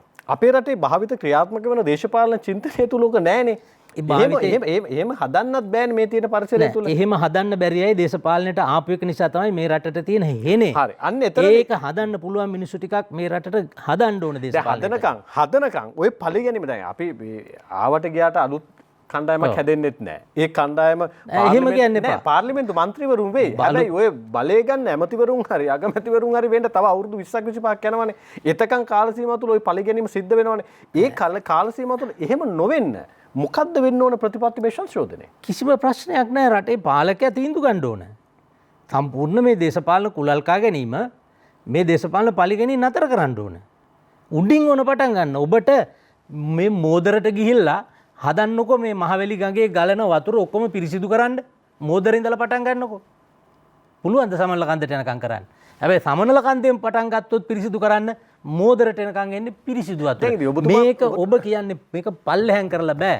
මේක මුදුනෙන් කරන්න ඕන. ඔබට උදාහරණයක් කියන්නම්. බණ්ඩාරනායක අගමැතිතුමා ටවුන් හෝල් එකේ රැස්වීමට ගිහිල්ලා පාර්ලිමේන්තුවට ගියා. කාර් එකේ ගිහිල්ලා බයිනකොට ඇමතිලා දැක්කා. කාර් එකේ පිටිපස්සේ ඩිකී ලියලා ධනපතිය බංග වේවා කියලා. අගමැතිතුමා මේක නම් ලේසියෙන් අරින්න බෑ. හොඳ දඬුවමක් දෙන්න ඕන මේක නම් එසේ මෙසේ දෙයක් නෙවෙයි කියලා ඇමතිවරු වට වෙලා කියන. ඔව් මේකට දැඩි තීන්දුවක් ගන්න ඕන මම අරන් තියෙන්නේ. ඇහුව මොකද්ද? මම අර ඩ්‍රයිවරුන් නැහැ යවුවා මේ බුමිතිල් බෝතලයක් ගේන්න. ඒ කියන්නේ මම කියන්නේ මේ චරිත මිනිස්සු පාලකයෝ එහෙමයි වෙන්න ඕන. මේ වෛරයෙන් පාලකයා දශමකින් පලිගන්න කියපුවාම ගෝලියොත් වැඩේම කකුළු වගේ සියගුණයකින් කරනවනේ. ඒක නෙමෙයි පලිගැනීම නතර වෙන්න ඕන. අරයා කරපු නිසා මම කරනවා නම් ඉතින් මම කරන නිසා ඊළඟ මිනිහත් කරයි. ඔය මොන પરම්පරාවද ඔක ඉවර වෙන්නේ? ඒක ඉවර වෙන්නේ මේ රට විනාශ වෙච්ච දවසට. ඒක වෙන්නේ රට අපේ ලංකාව හයිටියක් වෙච්ච දවසට. එතකම් අපි මෙහෙම තමයි යන්නේ. හරි. දැන් ඒක තමයි. දැන් උතන තමයි තියෙන ගැටලුව විජේදාස රාජපක්ෂ මහත්තයා. දැන් ඔය කියන චින්තනයේ තව අවුරුදු 5කින් අර ඔබතුමා කියන උඩින් ඉඳන් පල්ලෙහාට වෙන සංශෝධනයේ හරිය චින්තනමේ පරිවර්තනයේ හරි සිද්ධ වෙන තව අවුරුදු ගාණක් යන්න පුළුවන්. නෑ. එච්චර ආයුධ යන්න ඕනේ නෑ. මේකට හරි කණ්ඩායමක් ඉන්නවනම් මේ රටේ වගකීම ගන්න පුළුවන් 10 දෙනෙක් ඉන්නවනම් මේ රට පරිවර්තනය කරන මහා දෙයක් නෙවෙයි. සිංගප්පූරුව හදන්න අවුරුදු 70 ගාණක් ගියාද? සිංගප්පූරුව කියන්නේ හිඟන රටක්. කොරියාව කියන්නේ හිඟන රටක්. අපේ රටේ මුඩුක්කුවට තමයි අපි කොරියාව කිව්වේ. අද කොරියාවේ තියෙන දෙක මුඩුක්කුවක්. නෑ ඒක තමයි දැන් හරි ඔබතුමා කියන ඉතින් ඒගොල්ලන්ට අවුරුදු 70ක් ගියාද රට හදන්න? ඔබතුමා ඔය කියන 10 දෙනෙක් අපේ රටේ ඒ කාලේ හිටියේ නැද්ද මේ කාලේ නේද පහුගිය ආණ්ඩුවෙත් නැද්ද මේ ආණ්ඩුවෙත් නැද්ද ආණ්ඩුව ගැන මම කතා නෑ නෑ දැන් වගකීම ගන්න නෑ වගකීම ගන්න ඕනේ දැන් ආණ්ඩු බලයක් එහෙම 10 දෙනෙක් එහෙම 10 දෙනෙක් යහපාලන ආණ්ඩුව හිටියෙත් නෑ මේ ආණ්ඩුවෙත් නෑ ඊට පෙර මහින්ද රාජපක්ෂ මහත්තයාගේ ආණ්ඩුව හිටියෙත් නෑ මතුවෙන තව අවුරුදු 5කින් හරි 10කින් හරි එන ආණ්ඩුවක ඔබතුමා 10 15ක් ඉන්න ඕනේ නෑ වහ මේ රටේ තරුණ පරම්පරාව ක්‍රියාත්මක වෙන්න ඕනේ අවුරුදු 5කින් කාට ළමයි හම්බ වෙනකන්ද එහෙනම් පරිවර්තනයක් ඔබතුමා දකිනවා පරිවර්තනය කරන්න ඕන පරිවර්තනය කරන්න ඕන ඒකයි කිව්වේ මහත්මා ගාන්ධිතුමා මේ රටේ වෙනසක් දකින්න ඕන නම් මිනිස්සු ඔක්කොම අනිත් එක්කෙනා කරනකම් බලන් ඉන්නවා කවදාවත් රට හැදෙන්නේ මේ රටක වෙනසක් කරන්න ඕන නම් ඒ වගකීම කරන්න ඕනේ කියලා හිතන මිනිහා කරන්න ඕන එක මම මේක පාර්ලිමේන්තුවේ 2007 නොවැම්බර් මාසේ 14 වෙනිදා විපක්ෂයට ගියා මොකද මම එදා කිව්වා මේ හොරු ඉන්න ආණ්ඩුවක මට ඉන්න බෑ කියලා මහින්ද මහත්තයාගේ ආණ්ඩුවට කිව්වා මං කෝප් වාර්තාවේ කෝටි 30000ක් හොරකම් කරයි කියපු හොරු ටික විපක්ෂයේ හිටපු 18 දෙනෙක් අරගෙන ඇමතිකම් දෙනකොට මම විපක්ෂයට ගිහිල්ලත් ඔය කතාව කිව්වා if you want to see a change in this world that you must be the catalyst ඔබට මේ ලෝක වෙනසක් දකින්න ඕන නම් කතා නැකතුමනි ඔබ තමයි ඒක කළ යුත්තේ අනිත් මිනිස්සු කරනකම් බලන් ඉන්න එපා එදා මට ගිහිල්ලා මට කරන්න බැරි වුණා හැබැයි යම් දවසක මම කරනවද කවුරු කරනවද කියලා නෙමෙයි ප්‍රශ්නේ රටට ආදරේ මිනිහෙක් ඉන්නවනම් මේ රටේ අනාගත දරුවන්ට රටක් ඉතුරු කරන්න ඕනේ කියලා හිතන මිනිහෙක් ඉන්නවනම් ඒ හැම මිනිහටම හැම ගැහණියකටම ඒ වගකීම තියෙනවා විජේදාස රාජපක්ෂ මේකේ තියෙන භයානකකම තමයි අපේ රටේ මිනිස්සු ඡන්දය දුන්නාට පස්සේ දේශපාලඥයාට නායකයාට තමන්ගේ බෙල්ල කපාගෙන යන්න ඉඩ දීලා ඉන්නවා ඡන්දදායකයන් නිදි ප්‍රජාතන්ත්‍රවාදී කියන්නේ එහෙම එකක් නෙවෙයි අපේ රටේ ජනමාධ්‍ය හරිම නිද්‍රාශීලී එක එක අයට කඩේ යන මාධ්‍ය තමයි ගොඩක් තියෙන්නේ ජනමාධ්‍ය අමතක කරන්න එපා ජනමාධ්‍ය නිදහසයි කියන එක අපිට කවුරුවත් දීපු එකක් නෙවෙයි රටක ඉපදෙනකොට අපිට ලැබෙන ඒක ස්වෛරී අයිතියක් ඒක නිසා මේක පනතකින්වත් ව්‍යවස්ථාවකින්වත් දීපු එකක් නෙවෙයි ඒක ජනතාවගේ අයිතිය හැබැයි ඒ අයිතිය අද හරියට පාවිච්චි වෙනවද ජනතාව අද ප්‍රජාතන්ත්‍රවාදී අපි ඉගෙනුවේ ඉගෙන ගත්ත කාලේ අපි ඉගෙන ගන්න කාලේ ඉගෙන ගත්තේ ව්‍යවස්ථාදායකයේ විධායකයේ අධිකරණයේ රටක තියෙනවා නම් අන්න එතන ආණ්ඩුවක් තියෙනවායි කියලා. අද ඒක ප්‍රතික්ෂේප කරලා අපි උගන්වන්නේ ඒකේ ප්‍රතිවිරුද්ධ පැත්ත. අපි අද දරුවන්ට උගන්වන්නේ ව්‍යවස්ථාදායකයයි විධායකයයි අධිකරණයයි ස්වාධීන මාධ්‍යකුයි තියෙන්න ඕනේ. ඒකට කියන්නේ fourth world හතරවෙනි ලෝකය කියලා කියන්නේ. මේ තුනම තිබුණා තුට්ටුවක් වටින්නේ නැහැ. ජනතාවට ස්වාධීන මාධ්‍යයක් නැත්තම්. ඒක නිසා තමයි ඇක්ටන් සාමි නඩු තීන්දුවක ලියනවා එංගලන්තේ අපේ රටේ ජනතාවගේ ඇස් සහ කන් කියලා කියන්නේ වෙන මොකක්වත් නෙවෙයි මාධ්‍ය නිදහස. ඒ මාධ්‍ය නිදහස රටේ ක්‍රියාත්මක කරන්නේ නැත්තම් අපේ ඇස් වලට ඇස් අන්ධ කරලා කන් වලට අගුළු දාලා අපි ඇවිල්ලා ගොළුව බිහිරුව. එහෙම අයට මොකටද අනි ප්‍රජාතන්ත්‍රවාදී? දැන් ඔබතුමා මේ අපිට විරාමයකට යන්නත් ඕනේ. දැන් ඔබතුමා එක් තැනකදී තමන් හිටපු ආණ්ඩුව අතරලා අනෙක් පැත්තට යනවා. ඊට පස්සේ ඔබතුමා ආපහු මේ පැත්තට එනවා. ඊට ඔබතුමා ස්වාධීන වෙනවා. ඊට පස්සේ ඔබතුමා මේ පැත්තෙන් ආයි මේ පැත්තට ඇවිල්ලා ඡන්දය ඉල්ලනවා. දැන් ඔය චේන්ජ් එකක් වෙනසක් කරන්න යන ගමනකද ඔබතුමා ඔය යන්නේ? ප්‍රතිපත්ති දේශපාලනය තුලද ඔබතුමා ඔය ගමන් කරන්නේ? එහෙම නැත්නම් අර දේශපාලනයේ සදාකාලික මිතුරොත් නැහැ හතුරුත් නැහැ කියන පදනම තුල ඉඳන් මට පාර්ලිමේන්තුව නියෝජනය කරන්න ඕන නම් ඡන්ද පදනම හදාගන්න පුළුවන් තැනද ඔය ගිහලා ඔබතුමා නවතින්නේ? ඔව් දේශපාලනයේදී සදාකාලික හතුරු මිතුරෝ ඕක කිව්වේ මහා බ්‍රිතාන්‍යයේ හිටිය 1859 ඉඳලා 1865 දක්වා කම්කරු පක්ෂයේ අගමැතිතුමා පාමස්ටන්. We have no eternal allies or perpetual enemies. අර මහා බැංකුවේ perpetual නෙවෙයි enemies but our aim is the same. මොකද්ද? ජනතාවට සේවය කරන්න. සදාකාලික මිතුරොත් ඕනේ නැහැ, සදාකාලික හතුරොත් ඕනේ නැහැ. හැබැයි අපේ අරමුණ එකයි මොන පැත්තෙන් ආවත් ජනතාවට සේවයක් වෙන්න ඕනේ. අපේ රටේ ප්‍රතිපත්ති දේශපාලන මත පක්ෂ මාරු කරපු අය හිටියා. අපේ රටේ පළවෙනි එක්කෙනා තමයි පක්ෂ ප්‍රතිපත්ති මත මාරු කරුවේ වණ්ඩාරනායක මැතිතුන් 1951 එක්සත් ජාතික පක්ෂයේ ඇමතිකම ඇතෑරලා විපක්ෂයට ගිහිල්ලා එතුමා අලුත් පක්ෂයක් හැදුවා. ඊට පස්සේ ප්‍රතිපත්තිමය දේශපාලන මත දේශපාලනයේ ජේ.ආර්. ජයවර්ධන මහත්තයත් එක්ක දේශපාලනය කරන්න බැරි ගැලපෙන්නේ නැති නිසා MDH ජයවර්ධන හිටපු ඇමතිතුමා අස්සලා ගියා. ඊළඟට ගාමිණී ජයසූරිය ඇමතිතුමා ඉන්දු ලංකාවේ විසුමට අස්සලා ගියා. ඒ ඇරෙන් අපේ රටේ 100 ගාණක් පක්ෂ මාරු කරලා තියෙන හැම එක්කෙනාම ගිහිල්ලා තියෙන්නේ බලේ නැති පැත්තේ ඉඳලා බලේ ඇති පැත්තට. පුළුවන් නම් එක්කෙනෙක් කියන්න බලේ තියෙන පැත්තේ ඉඳලා බලේ නැති පැත්තට ගිය එක්කෙනෙක් කියන්න. මම විතරයි 2007 අවුරුද්දේ මම ගියා.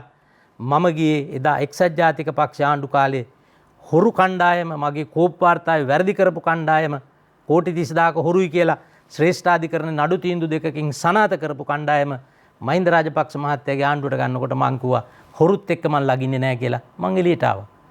එතකොට ඒක වැරදිද? එතකොට මං හිටගෙන තියෙන ජනතාවගේ පැත්තේ නෙවෙයිද? ඊළඟට අපි ගියා එක්සත් ජාතික පක්ෂයට මම ගියා. ඇත්තට මට වුමනාවට වැඩිය රනිල් වික්‍රමසිංහ මහත්තයා තමයි මාව ආරාධනා කරලා බලෙන් ගත්තේ. හැබැයි මං ඒත් ජාතික ලැයිස්තුව ප්‍රතික්ෂේප කළා. මං ඉල්ලුවා ඡන්දේ. ජනතාව තීන්දුව කරන්න මම ඕන දෙපාද. එච්චරයි මං කිව්වේ. මට කොළඹ ආසනේ කිසිම ඡන්ද පදනමක් තිබුණේ නැහැ. හැබැයි 2010 ඉල්ලපුවම මට දුන්නානේ. ඊළඟට 2015 අපි ආණ්ඩුව හැදුවා. ආණ්ඩුව හදලා දැන් මට තව චෝදනා මම දැක්ක මගේ Facebook එකට එවනවා හුඟක් සගයෝ ඇමතිකම දුන්නේ නැති නිසායි මේ ප්‍රශ්නේ තියෙන්නේ කියලා. හොඳයි මට ඇමතිකම දුන්නේ කියමුකෝ. මට චන්ද්‍රිකා මැතිණිය 2004 ඇමතිකමයි කැබිනට් ඇමතිකමයි මන්ත්‍රීකමයි දුන්නේ. මම බොහොම අමාරුවෙන් එතුමියට ආපහු ඇමතිකම දීලා එළියට ආවේ මන්ත්‍රීකම විතරක් බාර අරන්. මහින්ද රාජපක්ෂ මහත්තයාගේ පළවෙනි කැබිනට් එකේ ඇමතිකම් දුන්න රාජ්‍ය ඇමතිකම මම එපයි කියලා බාරගත්තේ නැහැ. දෙවෙනි සැරේ යඬ ගහලා දුන්න මම මාස 5යි කරේ බැංකුව ඇමතිකම මට තේරුණා මේක දූෂිත තැන මට කරන්න බෑ. මම ඒක දීලා එළියට ආවේ මාස 5න්. ඊළඟට ගෝඨාභය රාජපක්ෂ මහත්තයා දිනලා ඉවරලා පළවෙනි වතාවේ ඇමතිකමක් දුන්න රාජ්‍ය ඇමතිකම මම බාරගත්තේ නැහැ. දෙවෙනි වතාවෙත් බාරගත්තේ නැහැ. එතකොට දැන් මට තියෙන ප්‍රශ්නේ මගේ හිතට එකඟව කටයුතු කරන්න බැරි නම් දැන් ওই ඇමතිකම නැති නිසා නම් මේ කෑ ගහන්නේ. හරිනම් එහෙමනම් 2015 දෙවෙනි කැබිනට් මණ්ඩලයේදී මට ඇමතිකම තිබුණානේ. ඇමතිකම් 3ක් තිබුණා. මම එතකොට කම්කරු ඇමති, අධිකරණ ඇමති, බන්ධනාගාර ප්‍රතිසංස්කරණ ඇමති. හැබැයි දෙවෙනි කැබිනට් මණ්ඩලයේට අගමැතිගේ ගේනකොට යෝජනාව අර්ජුන මහේන්ද්‍රන් මහ බැංකුවේ අධිපති කරන්න මම විරුද්ධ වුණාද නැද්ද? හරනමාවේ අස් කරන්න තිබුණේ එදා. මහයිලු පල්ලම අක්කර 5000 බංග්ලාදේශ සමාගමකට දෙන්න ගියා කෘෂි පරිශ්‍රණ ආයතනයත් එක්ක මම විරුද්ධ වුණාද නැද්ද? විරුද්ධ වුණා. නැවැත්තුවා. අපේ රටේ ගොවි ජනතාවගේ ලක්ෂ 15ක් විතර පවුල් පාරට දාන්න ඉඩම් පනත සංශෝධනය කරන්න ගියාම මම වැළැක්වුවද නැද්ද? පළවෙනි අවුරුද්ද මම කැබිනට් එකේ ඉන්නකම් ගේන්න දුන්නේ නැහැ. මම කැබිනට් එකෙන් පන්නලාගෙන ආවා. මම රනිල් වික්‍රමසිංහ මහත්තයාට අභියෝග කරලා ශ්‍රේෂ්ඨාධිකරණේ නඩු දාලා පනත අකුලෙව්වා. නඩු තීන්දුවක් අරගෙන. ඊළඟට හම්බන්තොට විරුද්ධ වුණොත් මාව හම්බන්තොට චීනට දෙන එකට විරුද්ධ වුණොත් මාව වස් කරනවා කිව්වා. විරුද්ධ වුණාද නැද්ද? මාව වස් කරා. මොකද්ද මට තියෙන ප්‍රශ්නේ? ප්‍රශ්නේ මට නෙවෙයි යාවේ. අද හම්බන්තොට දුන්න නිසා තමයි මුළු ලෝකෙම අපිත් එක්ක විරුද්ධ වෙලා තියෙන්නේ. අද අපේ බෙල්ල මුලින් අල්ලගෙන හුස්ම ගන්න බැරි විදියට ලෝකේ අපි හිර කරන්නේ ජිනීවා වලට ගෙනහිල්ලා මූලික දේ තමයි ඔය හම්බන්තොට වරාය චීනට දුන්න එක. එදා කැබිනට් එකේ ඉඳන් මම කිව්වා මේක දුන්නොත් මාස 3ක් 4ක් යනකොට චීනය ඇවිල්ලා අපෙන් ඉල්ලනවා තිරිකුණමලේ වරාය. ඒක දුන්නේ නැත්නම් චීනේ තිරිකුණමලේ සමාවෙන්න ඇමරිකාව හම්බන්තොට වරාය චීනට දුන්නොත් මාස කිහිපයක් යන කලින් චීනේ හතුරා ඇමරිකාව ලෝක බලවතාව විදියට තවදුරටත් ඒකේ රැඳී හිටින්න ඕන. ඒක නිසා විල අපෙන් ඉල්ලනවා තිරිකුණමලේ වරාය අපි ඒක දුන්නේ නැත්නම් මේ රට ලේවිලක් කරනවා කිව්වා. ඒ වගේම ඉන්දියාව ඇවිල්ලා අපෙන් නැගෙනහිර ජැටි ඉල්ලනවා කොළඹ වරායේ. ඒ දුන්නේ නැත්නම් අපිට ජාත්‍යන්තර වශයෙන් අපි අනාථ කරනවා කිව්වා. මාස 3ක් ඇතුළත කියන්නකො මේ දසුන් උනාද නැද්ද කියලා. උනේ නැද්ද ඒක? මාවස් කරා. මට දහානිය උනේ. දැන් ඔබතුමාට හිතට එකව වැඩ කරන්න බැරි. හිතට එකව ක්‍රියාත්මක වෙන්න බැරි මොකක්ද හේතුව? මං හිතට එකව ක්‍රියාත්මකයි. දැන් ඔබතුමා සඳහන් කළා ඉස්සෙල්ලා මට හිතට එකව ක්‍රියාත්මක කරන්න බැරි නැහැ. බැරි තැන්වල මං ඉන්නේ නැහැ. හිතට එකව ක්‍රියාත්මක කරන්න බැරි තැන්වල මං ඉන්නේ නැහැ කියලා කිව්වේ. එතකොට මේ සැරේත් මේ දේශපාලනේ මට උමනාවක් නැහැ ඇත්තටම. මේක මහා කටුක මහා කර්කශ වැඩක් මේක. මේ මිනිස්සුන්ගේ අඳුනාවල් එක පැත්තකින් අහන එක පැත්තකින් චෝදනා අහනවා. හොඳ කරන්න හොරකම් කරන්න ගියොත් ටිකක් බැනුම් අහනවා. හොඳින් වැඩ කරන්න ගියොත් කප්පරකට බැනුම් අහනවා. අපේ රටේ දේශපාලනේ. විජේදාස හැබැයි මම මේ සැරේ ආවෙ මොකක්වත් නිසා නෙවෙයි. ගෝඨාභය රාජපක්ෂ මහත්මයා කිව්වා මල්ලි මම සිස්ටම් එක සම්පූර්ණයෙන් චේන්ජ් කරනවා. මම තනි කරන්නේ නැතුව මට උදව් කරන්න දෙන්න. කීපතාවක්ම ඉල්ලුවා. මමත් කල්පනා කරා තිවිච්ච හිටපු නායකයෝ ඔක්කොම ෆේල්.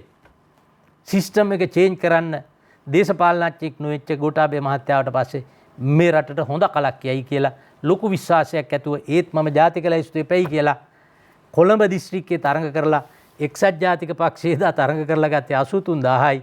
මේකේ මම සමාජික ගත්තේ මේක අස්සම් කරපු දවසේ නාම යෝජනා මට 1,20,626ක් ඡන්ද දුන්නා. පොහොට්ටුවේ අනන්‍යතාවයේ තියෙන කාටවත් ගන්න බැරුණා මං ගත්ත ඡන්ද ප්‍රමාණය. ඒකත් මම ගත්තේ මට විරුද්ධව අභ්‍යන්තරේ විශාල සමාජ ජාල ආහාරහ මට ඡන්ද දෙන්න එපයි කියලා ව්‍යාපෘතියක් ක්‍රියාත්මක වෙන වෙලාවේ. මාස 60කට ඡන්දේ ජනවරම දීපු ජනතාවගේ දැන් ගිහිලා තියෙන්නේ මාස 16යි. 16. කියන්නේ ඔය කියන්නේ සිස්ටම් එකේ චේන්ජ් වෙන පාටක් පේන්නේ නැද්ද? තාම නෑ. පොඩි වෙනසක්වත් වෙලා නෑ. බලාපොරොත්තු තියාගන්න පුළුවන්ද? මට නම් බෑ. මන් දන්නේ අනිත් අයට පුළුවන්ද කියලා. ඒ පැත්තටයි මේ පැත්තටයි ගිහිල්ලා විජේදාස රාජපක්ෂ මහත්තයා දේශපාලනයේ වාමාංශික කඳුරයි දාක්ෂිණාංශික කඳුරයි දෙකම කියවන්නේ මැද කඳුරක් හදන්නද? අපි කතා කරමු මේ විරාමයෙන් පස්සේ.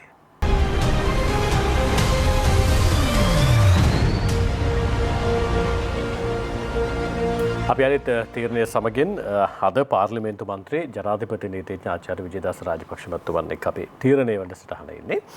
මේ රාජපක්ෂ මහත්මයා දැන් අර මම විරාමයට යන්න කලින් ඔබතුමාගේ අහ ප්‍රශ්නේ දක්ෂිණාංශික කඳවුරෙත් ඔබතුමා යම් අවස්ථාවක ඉන්නවා වාමාංශික කඳවුරෙත් තියෙනවා. ඔය දෙකම පිළිබඳ කියවීමක් තුළ ඔබතුමා අවස්ථාව ලද මොහොතේ අලුත් බලවේගයක් හදන්න උත්සාහ කරන්නේ. නිවැරදි කිරීමක් කරන්න ඕන දසුන් අපේ රටේ දක්ෂිණ බලවේගිකුත් නැහැ වාමාංශික බලවේගිකුත් නැහැ. පුළුවන් නම් මට කියන්න ඔය පක්ෂ දෙකේ වෙනස. සිරිමාව මැතිණියක කාලේ අපේ රටේ තිබුණේ වාමාංශික දේශපාලනය.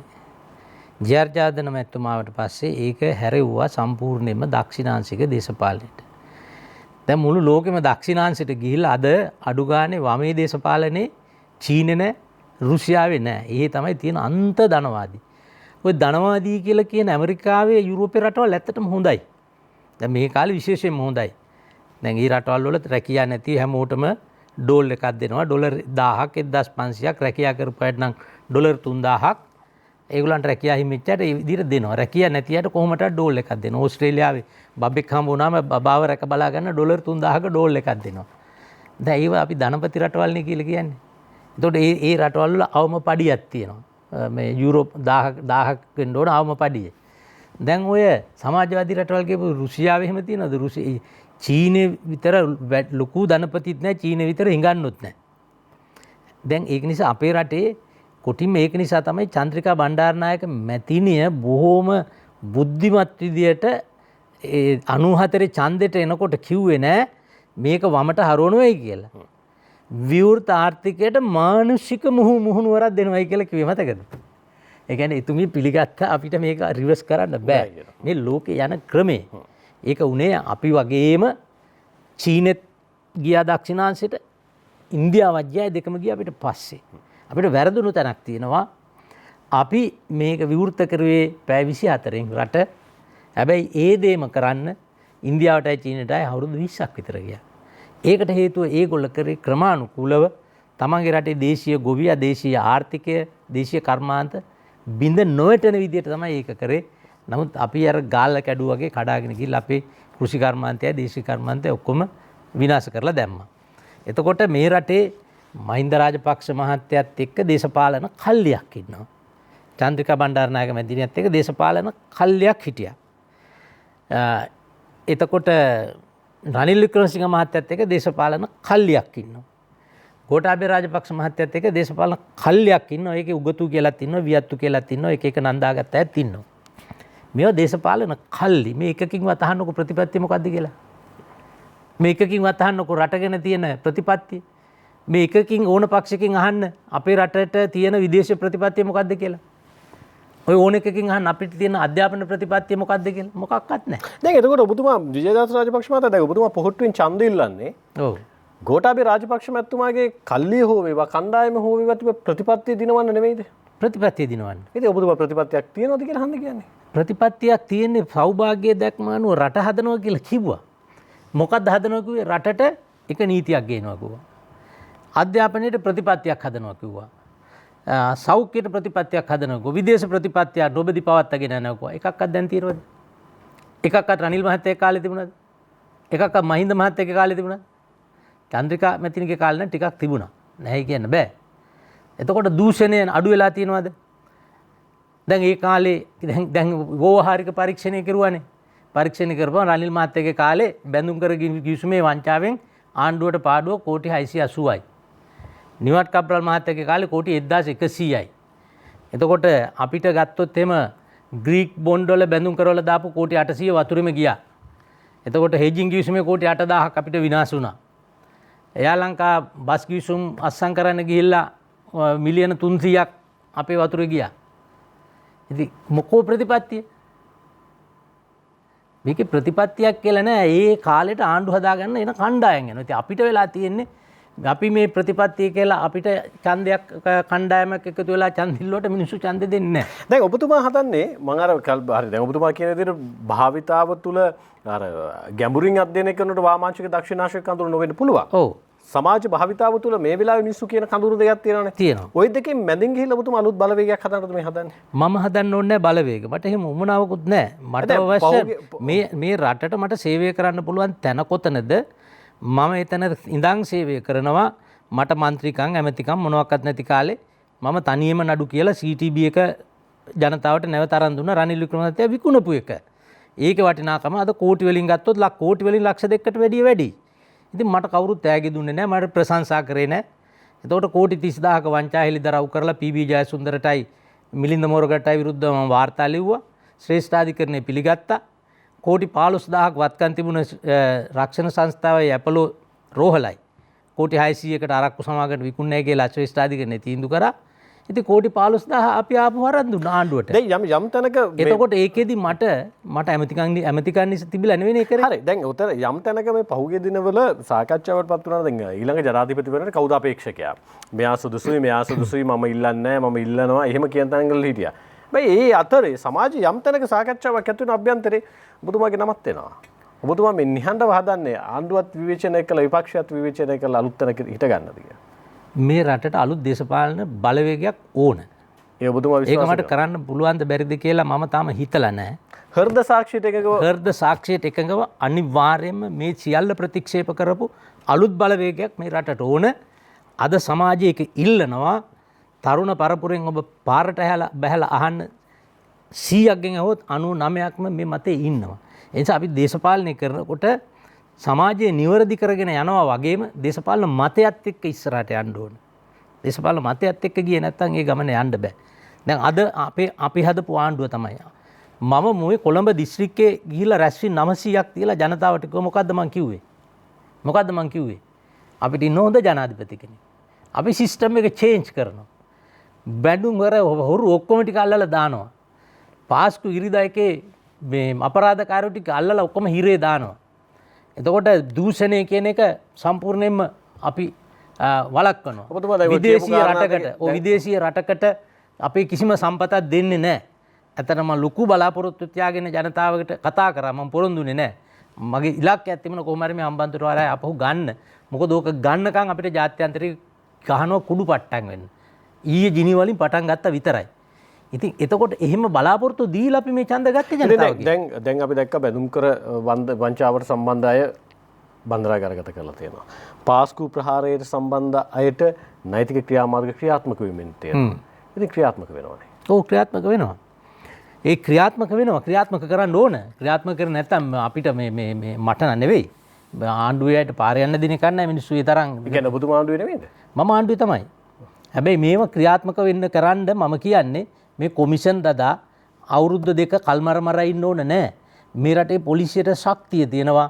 මේ වගේ අපරාධයක් වුණාම මාසයක් වැඩි වුණොත් දෙකක් ඇතුළත මේ පරීක්ෂණ කරලා තුන්වෙනි මාස වෙනකොට නීතිපතිට දීලා මේව නඩු පවරන්න. දැන් ඔතනදී එතකොට ඒක නිසා මේ එක පැත්තක් කරයි කියනවනේ මුළු සමස්ත සිස්ටම් එකේම නිලධාරිනුයි දේශපාලනුයි දෙගොල්ලම මේ වගකීම පැහැර හැරලා තියෙනවා. දැන් ඔතනදී කෙනෙකුට කියන්න පුළුවන් දැන් ඔබතුමා ආපහු මේ නඩු සම්බන්ධයෙන් ආපහු ඉන්න කියලා අහන්නේ. දැන් ඔබතුමා එක්සත් ජාතික පක්ෂයත් ඔබතුමා කාලයක් නියෝජනය කරා. දැන් රනිල් වික්‍රමසිංහ මහත්මයා ග්‍රාමාත්‍යවරයා විදිහට කටයුතු කරන කාලේ සිදුවෙච්ච පාස්කු ප්‍රහාරය සම්බන්ධයෙන් අනෙක් පැත්තෙන් බැඳුම් කර වංචාව සම්බන්ධයෙන් බොහෝ දෙනෙක් චේරන චෝදනාවක්.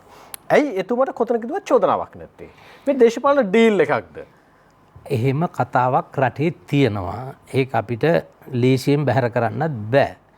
පාස්කු ප්‍රහාරය සම්බන්ධව ගත්තොත් එම පොඩි ප්‍රශ්නයක් තියෙනවා ඇත්ත වශයෙන්. මේ කොමිෂන් වාර්තාවේ මොකක් කිව්වත් මෙහෙම මේකක් අපේ රටේ නීතියේ තියෙනවා. එක දැන් පොලිස්පතිතුමයි ආරක්ෂක ලේකනුයි ගිහිල්ලා අගමැතිතුමා හම්බ වෙලා කියනවා සර් අප්‍රේල් 21 අපේ රටේ පල්ලි හෝටලුයි පුපුරවනවා ත්‍රස්තවාදීව වහබ්වාදීව. මේක සර් මන් නතර කරන්නද නැත්නම් මං අහක බලන් ඉන්නද? එතකොට ඔය ආරක්ෂක ලේකනුයි පොලිස්පති කියලා ජනාධිපති කෙනුත් ආනවා සර් මෙහෙම එකක් වෙන්න යනවා මම මේක ඕන්න නතර කරන්න පුළුවන් සර් නැත්නම් මං ඕන්නම් නොකර ඉන්නම්. දැන් ජනාධිපති අගමැති දෙන්නම කියන ඕන්නෝ පැත්තකටලා ඉන්න ඕක දිහා බලන්න යන්න ඕනේ වෙන දෙයක් වුණාවි කියලා. කිව්වයි උපකල්පනය කරනවා. දැන් පොලිස්පතිට ඉන්න පුළුවන්ද? නිකන්. පොලිස්පතිට වගකීමක් නැද්ද?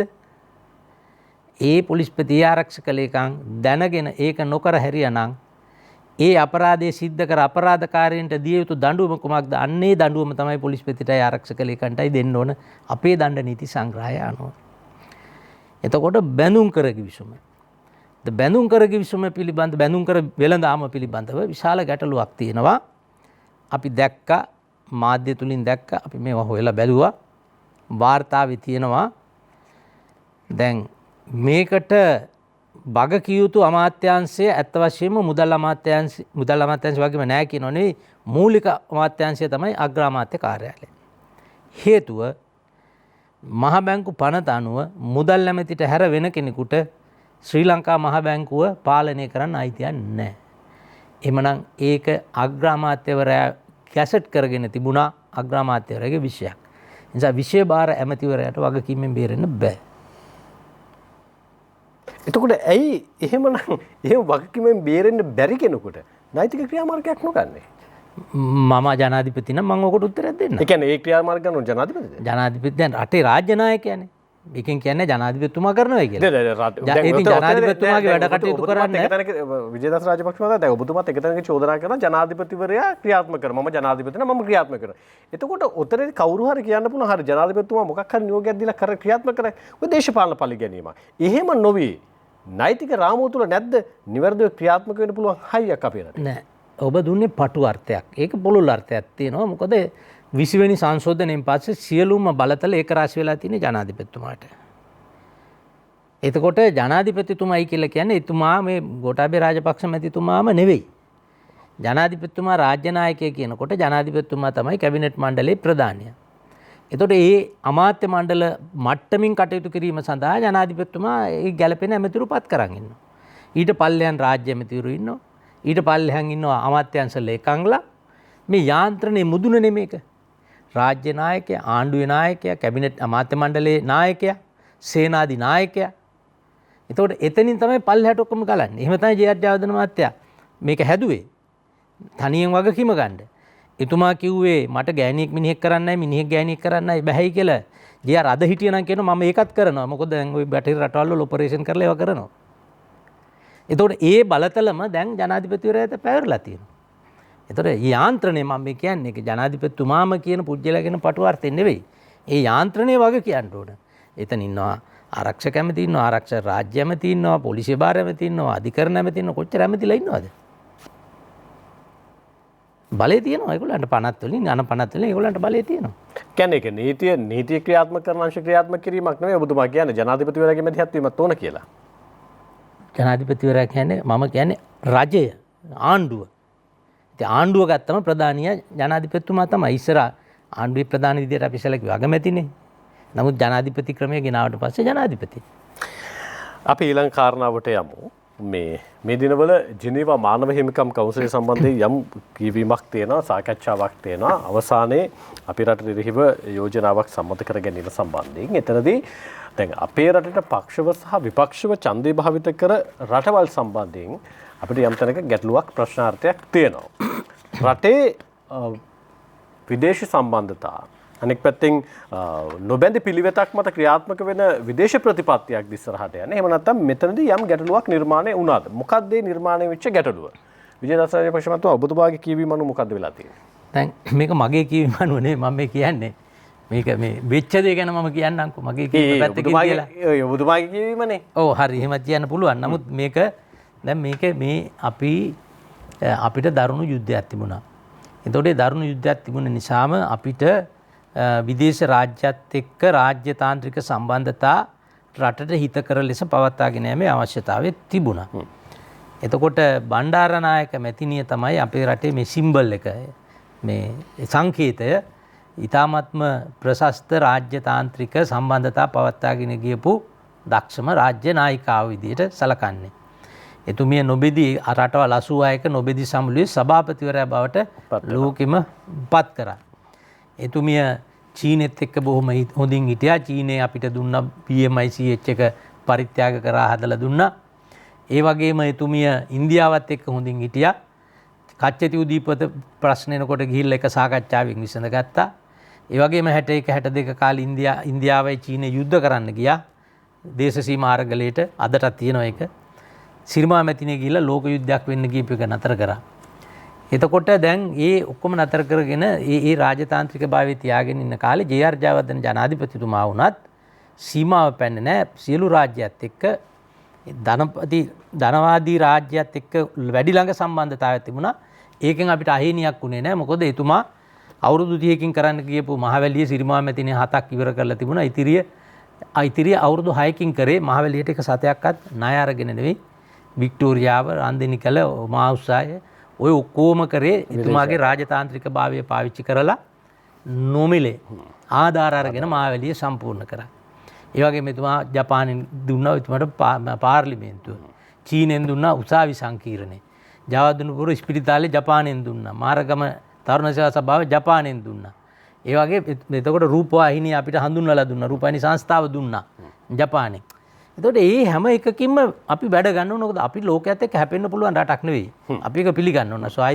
ස්වාධීපත්‍ය ස්වෛරීභාවයෙන් අපි කියනවා මමත් පාර්ලිමේන්තුවේ නිතර කියනවා.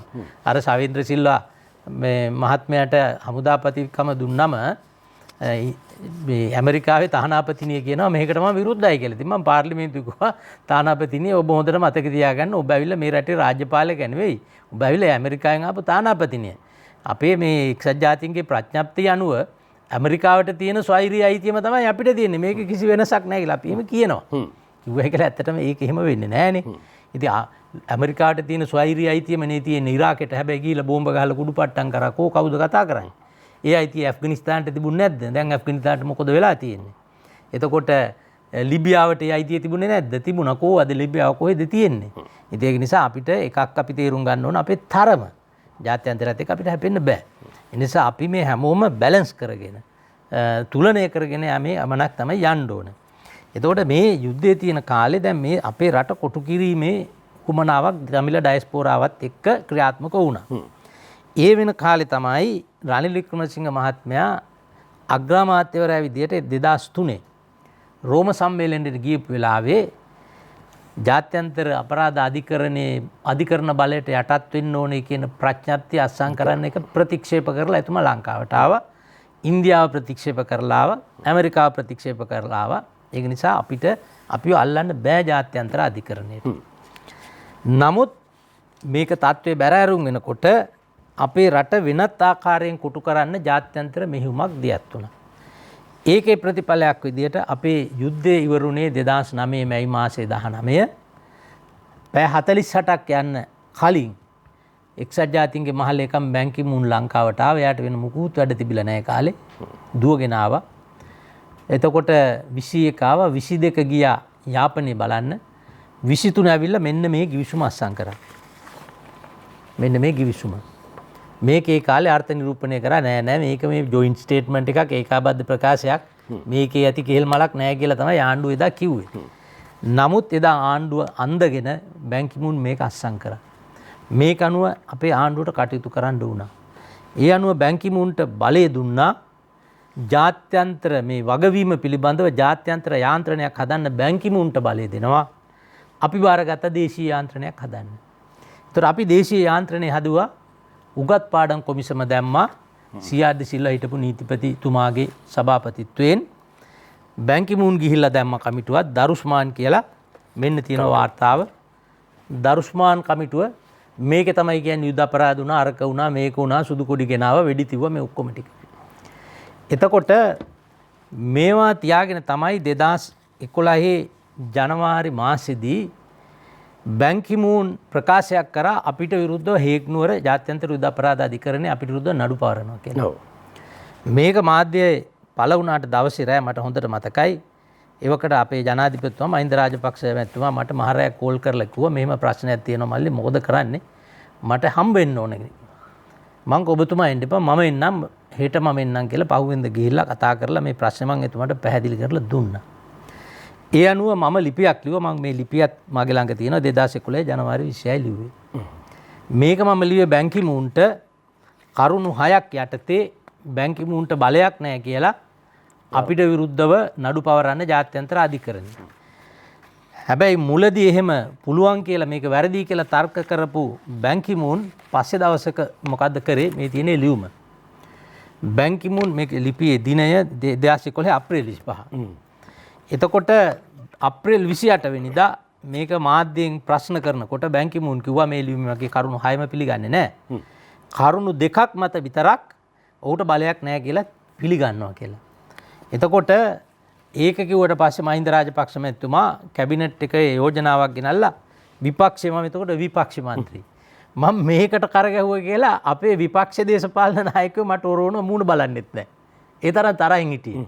මොකද ආණ්ඩුව බේරගනී කියලා මේවට කතා කරලා. එතකොට අපේ අය විරුද්ධ වෙද්දි තමයි මම ඒව කරේ. එතුමා යෝජනාවක් ගෙනල්ලා මට ස්තුති කරලා අමාත්‍ය මණ්ඩලයේ යෝජනාවකුත් සම්මත කරා. එහෙම නොවෙන්නට සමහරට මේ වෙන විට යුද අපරාධ චෝදනා ඇවිල්ලා අපේ සමහර කීප දෙනෙක් හරි මේලකට කුදලාගෙන ගියන්නත් ඉඩකඩ තිබුණා. එතකොට ඒක කරගන්න බැරි වුණ නිසා තමයි හැබැයි දැන් තව එකක් කියන්න ඕන බැංකිමූන් තමයි දිගටම ලියුම් ලිව්වා ඔබලා ගෙනිච්ච ප්‍රතිපත්තිය වැරදි අපේ රටට අහිත කර විදියට තීන්දුව ගත්තේ. බැංකිමූන් දිගටම මේක ප්‍රතික්ෂේප කරපු මිනිස්සයා පෙන්ෂන් යන දවසේ විශ්‍රාම යන දවසේ මාධ්‍ය සාකච්ඡාවේදී ලංකාව සම්බන්ධ වූගේ අඩුපාඩු සිද්ධු නැහැ කියලා පිළිගත්තා. ඊළඟට තමයි ඇමරිකාව බැලුවේ යෝජනාවක් ගෙනල්ලා මානව හිමිකම් කමිටුවට අපේ රට හිර කරන්න. ඒකට පදනම මොකක්ද? මෙන්න මේ වාර්තාව. මේ දරුස්මාන්ගේ වාර්තාව පදනම් කරගෙන තමයි චෝදනා ඉදිරිපත් කරලා තියෙන්නේ. එතකොට ඒ චෝදනාව සම්මත ඒ වෙලාවේ සම්මත වුණා නම් අපේ රටට හුඟක් බාධක හිරිහැර වෙන්න ඉඩ තිබුණා. ඒක නිසාම තමයි අවුරුදු දෙකකට කලින් 2014 ඇත්ත වශයෙන්ම ජනාධිපතිවරණේ තියන්න තීන්දුව කරන්නත් එක හේතුවක් වුණා. ඔබට මතක ඇති එදා පැවති ආණ්ඩුවේ ප්‍රධානම මාතෘකාව හැම වේදිකාවෙම මහින්ද රාජපක්ෂ මැතිතුමා විදුලි පුටුවට ගෙන යාමේ උත්සාහයක් තමයි මේ කරන්න කියලා. අවසාන රැස්වීමේදීත් මම කිව්වා නෑ අපි සාතිකයක් දෙනවා මහින්ද රාජපක්ෂ මැතිතුමාව විදුලි පුටුවට ගෙනියන්නේ නෑ. එතුමට යන්න උනොත් ඒ වෙනුවෙන් මම යනවා කියලා. එතකොට අපි චීනිව ගියා. ගිහිල්ලා ඒ වෙලාවේ යෝජනා ගේන වෙලාවේ මමයි මංගල සමරවීර මහත්තයයි අතර යම් ගැටුම් ඇති වුණා මත ගැටුම්. අපි එදා ගියා කතා කරා. කතා කරලා ගිහිල්ලා අපේ රටේ තත්ත්වය පිළිබඳව රටවල් 46ක් හෝ 7ක් හැම තානාපති කෙනෙක්ම මුණ ගැහුණා. මානව හිමිකම් කමිටුවේ සභාපති මේ කුමාරයා හුසේන් කුමාරයාත් එක්ක පැය 3ක් සාකච්ඡා කරා. යෝජනා ගෙනාපු ඇමරිකාවේ නීතිඥ මණ්ඩලයත් එක්ක පැය 3ක් සාකච්ඡා කරා. එක්සත් රාජධානී නීතිඥරුන් එක පැය 3ක සාකච්ඡාවක් අනිත් අයත් ඒ ආකාරයට අපි සාකච්ඡා කරලා අපි මේ රටේ තත්ත්වය පිළිබඳව පැහැදිලි කිරීමක් කරා. ඒක ඒගොල්ලෝ පිළිගත්තා. නමුත් ඒකේ යම් සංශෝධන දෙක තුනක් මම කරන්න ගියා. මට ඒකට අවස්ථාවක් දුන්නේ නැහැ. මංගල සමරවීර මහත්තයා මම එදා ඉඳලා ලංකාවට ඇවිල්ලා රණ්ඩු වෙනවා මත ගැටුම්. එතුමා නම් මට මොකුත් කියලා නැහැ. හැබැයි මම එතුමාට උඟක් ಜಾති චෝදනා කළා. එතුමා ඇත්ත කියන්න එපා මට මොකුත් කියලා නෑ අද වෙනතෙක්. මම තමයි චෝදනා කරේ. මොකද මට එක වගන්තියක් ඕනකම තිබුණා ගලව ගන්න අර මේ දෙමුහුන් අධිකරණ දාන්න දෙන්න බෑ. ඒක අපේ ආණ්ඩු ක්‍රමයට විරුද්ධයි කියලා. අන්තිමට ජාත්‍යන්තරයේ දිගින් දිගටම මාසයකට වරක් එනවා මාව හම්බෙන්න. එනවා විදේශ කටයුතු අමාත්‍යාංශයට හැරෙනත පැලින් ටීම් එක මෙන්නේ මගේ අමාත්‍යාංශයට. එතනින් කියනවා ඇති ගිහිල්ලා අධිකරණ නැමැතිට කියලා පුළුවන් නම් කරගන්න කියලා. එහෙම වෙන්න එපයි. මං අහන්න කියේ නෑ. එතකොට අර බෙන් එමර්සන් කියලා විශේෂ නියෝජිත ඇවිල්ලා පත්තරවල වැටෙන මම කාර්යාලයෙන් මම එළෙව්වයි කියලා අධිකරණ අමාත්‍යාංශයෙන්. ඇත්තටම මම එළෙව්වේ නෑ ඒක අතිශෝක්තියෙන් දැම්මේ. හැබැයි එතුමයි මාත් එක්ක ඒ කියන්නේ රටට අපේ රටට චෝදනා කරනකොට අහවල් දෙය කරන්නේ නැහැ මේක කරන්නේ නැහැ කියනකොට ඊට වැඩි බරපතල චෝදනා මම එක්සත් ජාතීන්ගේ සංවිධානයට කරා. එතුමටත් කරා. ඒ නිසා එතුමාට තවදුරටත් මෙතන ඉන්න බැරි නිසා යන්න ගියා. මම එළෙව්වේ නෑ. මම එච්චර එහෙම කරන්න බෑ. රාජතාන්ත්‍රික මට්ටම අපි දන්නවා. එතුමාට ඉන්න බැරි නිසා ගියා. ඉතින් ඕකට ඒකට මට කැබිනට් මණ්ඩලයේදී චෝදනා ඉදිරිපත් කරා. මම කැබිනට් මණ්ඩලයේදී කිව්වා නෑ. ඕගොල්ලන් බලන්නේ යුරෝපයේ ඇමරිකාවේ ඉන්ට්‍රස්ට් එක, මම බලන්නේ ලංකාවේ ඉන්ට්‍රස්ට් එක. මට ප්‍රශ්නයක් නෑ. එතකොට ඒ කිසි දෙයක් හානියක් වෙන්න ඉඩ දුන්නේ නෑ. නමුත් දැන් එන්න ජාත්‍යන්තර අපිට එරෙහිව උගාක් බරපතල විදියට අපිව හිර කරන්න හදනවා. ඒ මොනකක්ද හේතුව ඒ හිර කරන්න? ඒ හිර කරන හේතුව ඔබතුමාලා අර මූලිකව ක්‍රියාත්මක වෙච්ච සහසම්බන්ධතාවයේ ගිලිහීමක්ද නැත්නම් අර කලින් අත්සන් කරපු වාගේ තියෙන ප්‍රශ්නයක්ද? සහසම්බන්ධතාවයේ ගිලිහීම එක කාරණයක්. අනිත් කාරණය තමයි අපිට රාජතාන්ත්‍රික භාවයක්, රාජ්‍ය ප්‍රතිපත්තියක් නැතිකම. විදේශ ප්‍රතිපත්තියක් නැහැ විදේශ ප්‍රතිපත්තියක් නැතිකම. දැන් අපි එදා ගිහිල්ලා රටවල් 40 ගානටම කතා කරලා එකඟතාවයකට ඇවිල්ලා සුහදව ප්‍රශ්න විසඳගත්තනේ. දැන් මේ සැරේ කවුද ගියේ? කවුද ගිහිල්ලා කතා කරේ? කාටද කතා කරේ? දැන් අපේ කලාපයේම රටවල් ඉන්දියාව කියන එක කවදාවත් අපිට විරුද්ධ යන රටක් නෙවෙයිනේ. ඉන්දුනීසියාව අපේ හොඳම මිතුරු රටවල් නේ. නේපාලය. එතකොට මොකද්ද මේ කොරියාව? ඒ අය පවා අපිට නෑනේ. දැන් මම ඉඳෙද්දි මට මතකයි මම කොරියාවේ ගිහිල්ලා අපේ ගාර්ඩ්මන්ට් ඇනලිසිස් ඩිපාර්ට්මන්ට් රස පරීක්ෂක දෙපාර්තමේන්තුවේට මම අලුතෙන් රසායනාගාර දෙකක් ගත්තා. ඒගොල්ලෝ මට ආධාර කරා මේ මිලියන 500ක්. අපේ DNA රසායනාගාරයක් තිබුණේ නැහැ. අපි පිටරට යවන්න ඕනේ කාලේ. දැන් ඒක හදලා තියෙනවා. ඒ වගේම ඩිජිටල් ෆොරන්සික් එකක්. එහෙම උදව් කරපු රටවල්. ඇයි මෙහෙම ඈත් වෙන්නේ? නෑ දැන් දැන් ජපානයේ දැන් චීනේ කවදාවත් 2005න් පස්සේ 6.4ට අඩුවෙන් $1 දීලා නැහැ. හැබැයි දැන් ජපානයේ අපිට පුදුම විදියට උදව් කරපු රටක්. ජපානයේ ওই සහැල්ලු රේල් එක දෙනකොටත් අපිට කිව්වේ 0.1 පොලියට දෙනවයි කියලා. ඉතින් ඇයි මේ රටවල ඈත් වෙන්නේ? කවුද මේකට වගේ කියන්නේ? එතනදී වෙලා තියෙන අර ඔබතුමා කලින් සඳහන් කරපු හම්බන්තොට වරාය ලබා දීමත් එක්ක චීන ගනුදෙනුවේ සිද්ධ වෙච්ච දුර්වලතාවය නෙවෙයිද ඉන්දියාව අනෙක් පැත්තේ හිට ගන්න හේතු වෙච්ච පළවෙනි කාරණේ නැගෙනහිර පර්යන්තයත් සම්බන්ධයෙන් ඇතිවෙච්ච ගැටලුව. ඒක නෙවෙයිද අනෙක් පැත්තෙන් ඇමරිකාව ත්‍රිකුණාමලෙල්ලන් ලබා නොදීම MCC කිවිසුම ක්‍රියාත්මක නොවීම නෙවෙයිද මෙවර ජිනීවා මානව හිමිකම් කවුන්සිලදී මේ තරම් එක්තැනකදී මේ ඡන්දේ පරාජය වෙන්න හේතුව? දැන් එහෙමනම් ඉතින් දසුන් ඒකනේ මම කිව්වේ 2017 ජූලි මාසේ 23 වෙනිදා මම කැබිනට් එකේදී ඔක කිව්වනේ මේක වෙනවා. දැන් ඔබතුමා මෙතන අර්ථකථනය කරන අනෙක් පැත්තෙන් විදේශීය ප්‍රතිපත්තිය පිළිබඳ ගැටලුවක් කියලා. විදේශීය ප්‍රතිපත්තිය පිළිබඳ ගැටලුවද එහෙම නැත්නම් චීනයේ ඒක ප්‍රතිපත්තිය පිළිබඳ ගැටලුවක් තමයි. මොකද මේ කලාපේ බලවතා වෙන්න හදන චීනය ලෝකෙම බලවතා වෙන්න යනකොට අපි ඒගොල්ලන්ට පහසුකම් සපයන්නෙක් බවට පත් වෙලා ආර්ථික සහ ආරක්ෂක වශයෙන් වැඩිම වටිනාකමක් තියෙන හම්බන්තොට වරාය දෙනකොට අපි මේක දන්නවා විතරක් නෙවෙයි. ඔය හැම රටේම නියෝජිත ඇවිල්ලා මාව මුණ ගැහුණා, මට වැඩිය අගමැති මුණ ගැහුණා, ජනාධිපති මුණ ගැහුණා. ඒගොල්ලෝ මේක පිළිබඳ අපිට දුන්නනේ වෝනින් එකක්. අපි ඒක ඇහුවේ නෑනේ. ඔව්ද ඒක දැන් මෙවර රජයේ මේ ආණ්ඩුවේ විදේශ ප්‍රතිපත්තියේ හිඩසක් කියලා ඔබතුමා අර්ථකථන කිව්ව සාධාරණද? මම එක ආණ්ඩුවකට කොටු කරන්න යනකොට ඒක නිකන් දේශපාලන ද්වේෂයක් නැත්තම් තරහක් වගේ දෙයක් නේ. ඒක නෙවෙයිනේ. ඇත්ත බලන්නකෝ. හම්බන්තොට වරාය හදන්න ඕනේ කියලා චන්ද්‍රිකා මැතිණියනේ මේ යෝජනා කරේ. එතකොට ඒ යෝජනාව අනුව චීනෙට ගියේ අනුර බණ්ඩාරනායක විදේශ ඇමති, මංගල සමරවීර වරාය ඇමති, එදා മന്ത്രി කෙනෙක් විදිහට මමයි. එතකොට ඒගොල්ලෝ ඇවිල්ලා දැන් තියෙන දීවර වරායේ තියෙන තැන ඩොලර් මිලියන 390ට හදලා දෙන්න එකඟ වුණා. දැන් ඒකමනේ ආණ්ඩු මාරුනාට පස්සේ ගොඩබිම හාරලා 390න් හදන එක 1400කින් හැදුවේ මිලියන. එතකොට නායකුලේ හිර වුණා. එතකොට එක්සත් ජාතික පක්ෂාව දැන් ප්‍රශ්නේ මෙන්න මෙතනයි තියෙන්නේ. එතකොට එක්සත් ජාතික පක්ෂය කියනවා අපිට හම්බන්තොට දෙන්න වෙලා මොකද හිටපු ආණ්ඩුව චීනෙට අපේ රට ණය උගුලක හිර කරලා තියෙන්නේ. එතකොට හිටපු ආණ්ඩුව කියනවා නෑ අපි රට සංවර්ධනය කරා, අපි රට චීනෙට පාව දුන්නේ නෑ කියලා. බලනකොට කොච්චර සුන්දර සාන්තුවරු ඉන්න පක්ෂ දෙකක්ද මේ දෙක සානායකයෝ. කොච්චර සුන්දරද මේ තර්කේ බලන්න. හැබැයි රටට මොකද උනේ? ඒකට උත්තරයක් අසුසුන් ඔයා දෙන්න ඕනේ. මොකද මම දෙන්නට වැඩිය රට පිළිගනිමි. ඒක අපි ස්වාධීන මාධ්‍යවේදී ඒක අපි ප්‍රේක්ෂකයන් ඉස්සරහා ඉදිරි කරමු ඔවුන්ට තීන්දුවක් ගන්න. අපි කෙටි විරාමයකට යනවා. විරාමෙන් පස්සේ යලි මුණ ගැහෙමු.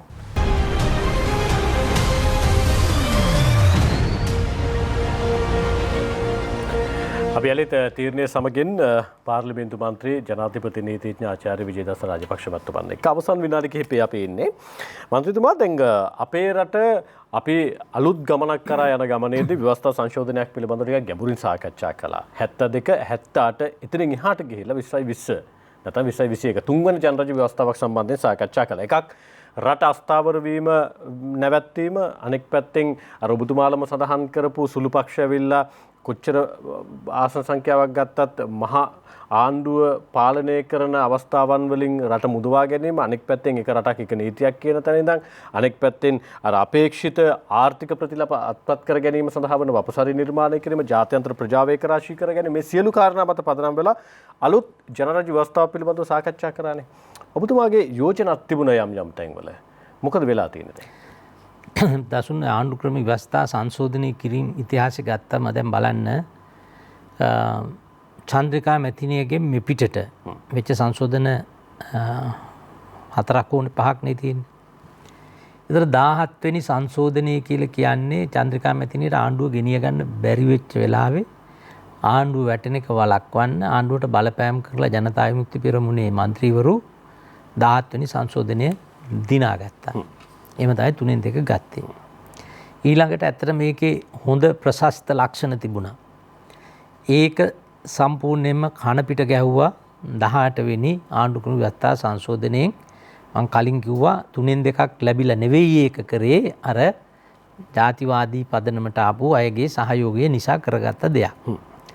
පස්සේ ඒගොල්ලන් මේක තීරුම් අරගෙන ඒක හොඳ නෑ කියලා අපි 19 වෙනි සංශෝධනයකට ගියා. ඒකේ පාර්ලිමේන්තුවේ කාර්යභාරය මම කරේ. මට අවශ්‍ය සියලු දේ ඒකේ තිබුණේ නෑ. නමුත් 50%කට 60කට වැඩි ප්‍රමාණයක් මට අවශ්‍ය විදිහටම වෙනස්කනුත් කරා. එතකොට ලංකා ඉතිහාසයේ පාර්ලිමේන්තුවක තිබුණු පුංචිම ආණ්ඩුව අපිට හිටියේ 41යි. මෛත්‍රීපාල මැතිතුමත් එක්ක ආපු 6 දෙනයි අපිට 47යි. හැබැයි අපි දවස් දෙකක් තර්ක කරලා අවසාන දවසේ හවස 5 වෙනකොටත් අපිට 47යි. නමුත් මම සියලුම පක්ෂවල නායකින්ට කතා කරලා മന്ത്രിවරුන්ට කතා කරලා චමල් රාජපක්ෂ කතානායකතුමාට කියලා ඡන්ද වේලාවත් පැයක් හැන්දෑවේ 7 වෙනකන් තික් කරගෙන ඒ ඔක්කොම කරලා 47 අපි කණ්ඩායම අපි ඡන්ද 215ක් ගත්තා. කාටවත් කප්පන් දුන්නේ නැහැ. පගා දුන්නෙත් නැහැ. ඇමතිකම් දුන්නෙත් නැහැ. එතකොට ඒක අරගෙන අපි 19 සංශෝධනයේ ක්‍රියාත්මක කරගෙන යනකොට ඒකේ යම් අඩුපාඩු කීපයක් තිබුණා. ඇත්තට මේ අඩුපාඩුකම් තිබුණේ ඒ 19 වෙනි සංශෝධනයේ අන්තර්ගතය නිසා නෙවෙයි. ඒ භාවිතා කරන්න දන්නේ නැති මිනිස්සු නායකයෝ ඒක බලය පාවිච්චි කරපු නිසා. පළවෙනි කාරණේ. දෙවෙනි කාරණය උනේ එතන තිබුණේ අවුරුදු දශක 3-4ක් තිස්සේ බද්ධ වෛරයෙන් පෙළිච්ච දේශපාලන පක්ෂ දෙකක නායකයෝ දෙන්නෙක් දෙපැත්තෙන් ආවා. ජනාධිපතිගේ ආණ්ඩුවයි අගමැතිගේ ආණ්ඩුවයි කියලා ආණ්ඩු දෙකක් තිබුණා. ඒකත් ඇවිල්ලා දේශපාලන නායකින්ගේ තිබෙන දුර්වලකමක් නිසා අසාර්ථක වුණා මිසක් ක්‍රමවේදයේ ප්‍රශ්නයක් නෙවෙයි.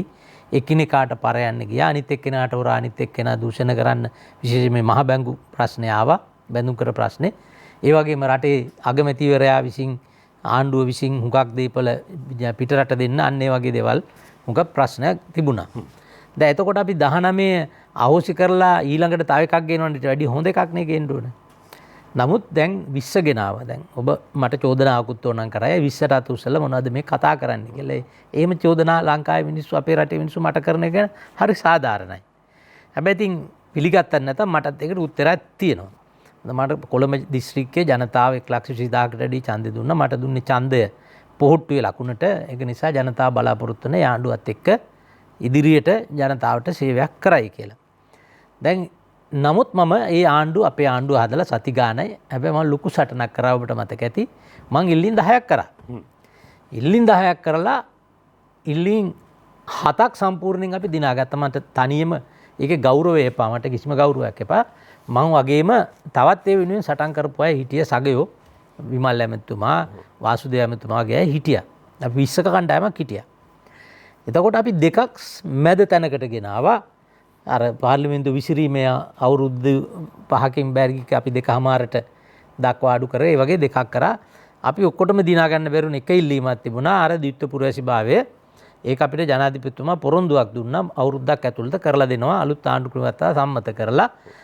ඒක ගැන මම අදහස් ප්‍රකාශ කරන්න ගියේ නෑ. වාසු ඇමතිතුමායම මාධ්‍යයට කිව්වා සානු ජනාධිපතිතුමා කරේ සානුකම්පිත හේතු මත අපි එකඟුණයි කියලා. ඉතින් මමත් ඒ කණ්ඩායමක් විදියට අපි ඒ තීරණයට ආවා. දැන් අපි බලාපොරොත්තුෙන් ඉන්නවා මේ අවුරුදු නොවැම්බර් 16ට කලින් ඒක කරයි කියලා. ඒක කරේ නැත්නම් ඒ පිළිබඳව ඒක කරවන්නත් වැඩ පිළිවෙලක් අපි ආරම්භ කරන්න ඕන. ඊළඟට දැන් ඔය අපේ සංශෝධන ඉතිහාසයේ දැන් ජේ.ආර්. ජයවර්ධන ජනාධිපතිතුමා ආණ්ඩුක්‍රම ව්‍යවස්ථාවක් ගෙනාවා. ඒකට හිටිය කතෘ කෙනෙක්. මොකද මේ අයිතිකාරයෝ නැති කතෘ අඥාත ආණ්ඩුක්‍රම ව්‍යවස්ථා නැහැනේ. දැන් අපි දන්නවා ඇමරිකාවේ ආණ්ඩුක්‍රම ව්‍යවස්ථාව හැදුවේ කවුද කියලා. આવුත් 1776 ජේම්ස් මෙඩිසන් හැදුවා. ඉන්දියාවේ නම් 1950 ඩොක්ටර් අම්බෙඩ්කර් හැදුවා. 72 එක නම් කොලින්නාද සිල්ලා ආචාර්ය කොලින්නාද සිල්ලා මැතිතුමා හැදුවා. මේ ජේ.ආර්. ජයවර්ධන මහත්තයාගේ එක මහාචාර්ය ඒ.ජේ. විල්සන් මහත්තයා හැදුවා. ඒ කියන්නේ මේ අර චිල්ලනායක මහත්තයාගේ බෑන ඔය. ඒ.ජේ. විල්සන් මහත්තයා. ජේ.ආර්ට මේ ව්‍යවස්ථාව ලියලා දුන්නේ. ඉතින් දැන් ජේ.ආර්. ජයවර්ධන මහත්තයා ආණ්ඩුව ආවා. මාස කිහිපයක් ඇතුළත හැදුවා. කැබිනට් මණ්ඩලය සාකච්ඡා කරා සම්මත කරගත්තා. මැතිනිට එහෙම ලේසියෙන් කරන්න බැරි කමක් තිබුණා. මොකද සෝල්බෙරි ව්‍යවස්ථාව අනුව අපිට අලුත් ආණ්ඩුක්‍රම ව්‍යවස්ථාව හදන්න බලයක් තිබුණේ. ඒ නිසා පාර්ලිමේන්තුවේ පිට ගිහිල්ලා අවුරුදු 1කමාරක විතර ප්‍රොසෙස් එකක් ගිහිල්ලා ඒක කරා. දැන් තියෙන්නේ අලුත් ආණ්ඩුක්‍රම ව්‍යවස්ථාවක් ගැන හුඟක් අය කියනවා. චන්ද්‍රිකා මැතිනිත් කිව්වා මාස 6ක් ඇතුළත මේ රටට මොකක්ද කිව්වේ මේ රටට සාපයක් වෙච්ච විධායක ජනාධිපති ක්‍රමය අහෝසි කරනවා කිව්වා. හැබැයි එතුමියට කරගන්න බැරුණා. සාධාරණ වෙන්න ඕන. එතුමියට 3න් 2ක් ආවේ නෑනේ. හැබැයි එතුමිය ඒත් කොහොම හරි අමාරුවෙන් ජී.එල්. පීරිස් ඇමතිතුමා අල්ලගෙන ව්‍යවස්ථාවක් ලියෝලා පාර්ලිමේන්තුවේ 1999 ගෙනල්ලා කිව්වා ඒකට පැකේජ් එකේ කියලා මිනිස්සු නම දැම්මා. විහිළු කරා. පැකේජ් එකේ කොන්ස්ටිටියුෂන් ව්‍යවස්ථාව ගෙන ආපුවාම එක්සත් ජාතික පක්ෂ පාර්ලිමේන්තුව ඇතුලේ ගිනි තියුවා ජී.එල්. පීරිස් මහත්තයා හදපු ව්‍යවස්ථාව. ඊට මාස කිහිපයකට පස්සේ ජී.එල්. පීරිස් මහත්තයා UN එකට ගියා. එහෙම නෙවුනේ. දැන් ඊට පස්සේ ඒ ආණ්ඩුක්‍රම ව්‍යවස්ථාව හදන එක එතනින් නතර වුණා. දැනුත් ආණ්ඩුක්‍රම ව්‍යවස්ථාවක් ගැන අලුතෙන් ඇත්තටම ලකුවට කතා කරාට අපිට ලකුවටම වෙනස් කරන්න දේවල් නැහැ.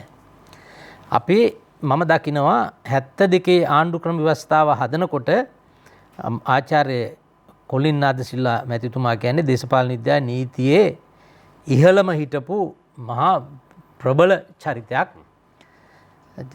බණ්ඩාරනායක මැතිනියටත් හොඳ දර්ශනයක් තිබුණා. හැබැයි මම දකින එක මගේ මතේ කොලින්නාද සිල්ලා මහත්මයා අතින් ලොකු අඩුපාඩුවක් වුණා.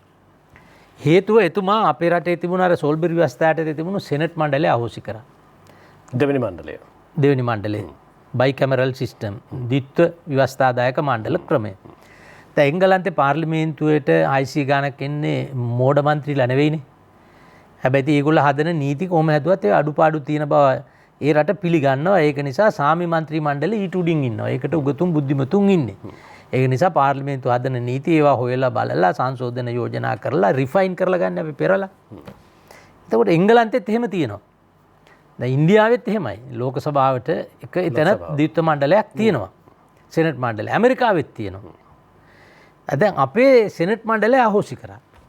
අපේ සෙනට් මම විශ්වාස කරනවා අපිට සෙනට් මණ්ඩලයක් තිබුණා නම් අනිවාර්යයෙන්ම එතන ඉන්නේ සමාජයේ සෑම මේ ජන කොටසක්ම නියෝජනය වෙන උගතුන් සහ බුද්ධිමතුන්. නිකම් බුද්ධිමතුන් නෙවෙයි ප්‍රාමාණික බුද්ධිමතුන්. එහෙමයිනේ හිටියේ.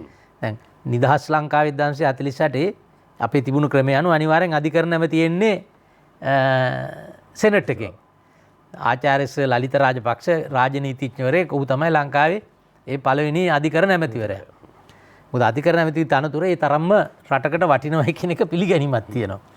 එතකොට එහෙම ආවනම් ද්‍රවිඩ අය, මුස්ලිම් අය, මැලේ අය, බර්ග අය මේ හැම සමාජයකම මහා ප්‍රාමාණික උගත් දායක. ඒ කියන්නේ ඔබතුමා කියන්නේ දැන් ආයේ අලුත් තුන්වෙනි ජනරාජ්‍ය ව්‍යවස්ථාවක් ආවොත් ඔබතුමා යෝජනා කරන්න තියෙනවා. අනිවාර්යෙන් යෝජනා කරනවා. හරි දැන් ඔබතුමා සඳහන් කරන ඒ තරම් වෙනස් වෙන්න දෙයක් නැහැ කියලා. ඔව්. හැබැයි එකක් අපේ රටේ වාර්ගික ප්‍රශ්නය. මේ පිළිබඳව තාම කතා කරන උතුරු නැගෙනහිර ප්‍රශ්නය පිළිබඳව. මම ඒකටම තමයි එන්නේ. විනාඩියක් දුන්නොත් මට. එතකොට දැන් ඒ සෙනට් ක්‍රමේ සාර්ථකයි කියලා ඔබ පිළිගන්නවනේ. එතකොට දැන් එහෙම හිටියනම් දැන් අපි දන්නවා මේ ලක්ෂ්මන් කදිරගාම මැතිතුමා, නීලන් තිරුචෙල්ලන් මැතිතුමා, TP ජයමැතිතුමා ACS සමිත් මැත ඒ වගේ හිටියනේ ඔය හැම සමාජෙම මේ නියෝජනය කරන බුද්ධිමතුන් ප්‍රාමාණික බුද්ධිමතුන්. එතකොට ඒ වගේ කණ්ඩායමක් හිටියනම් ඒ සියලු දෙනා උඩ නියෝජනය වෙනවා. එතකොට ඒක අහෝසි කරාට පස්සේ මොකද වුනේ? ඊට කාලයකට පස්සේ මේ ජනවාර්ගික ප්‍රශ්නයක් ආවනේ.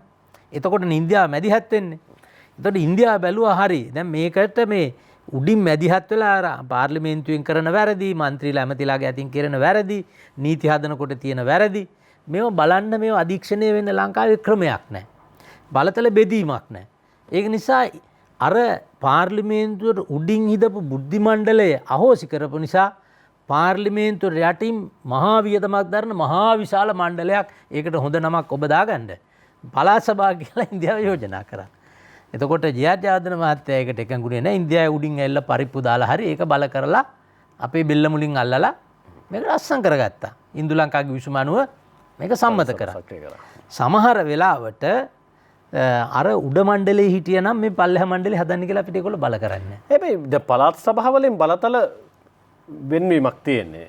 කියන්නේ මධ්‍යම ආණ්ඩුව සතු බලතල පළාත් සභාවලට යම් ප්‍රමාණයකින් කේන්ද්‍රගත කරනවා.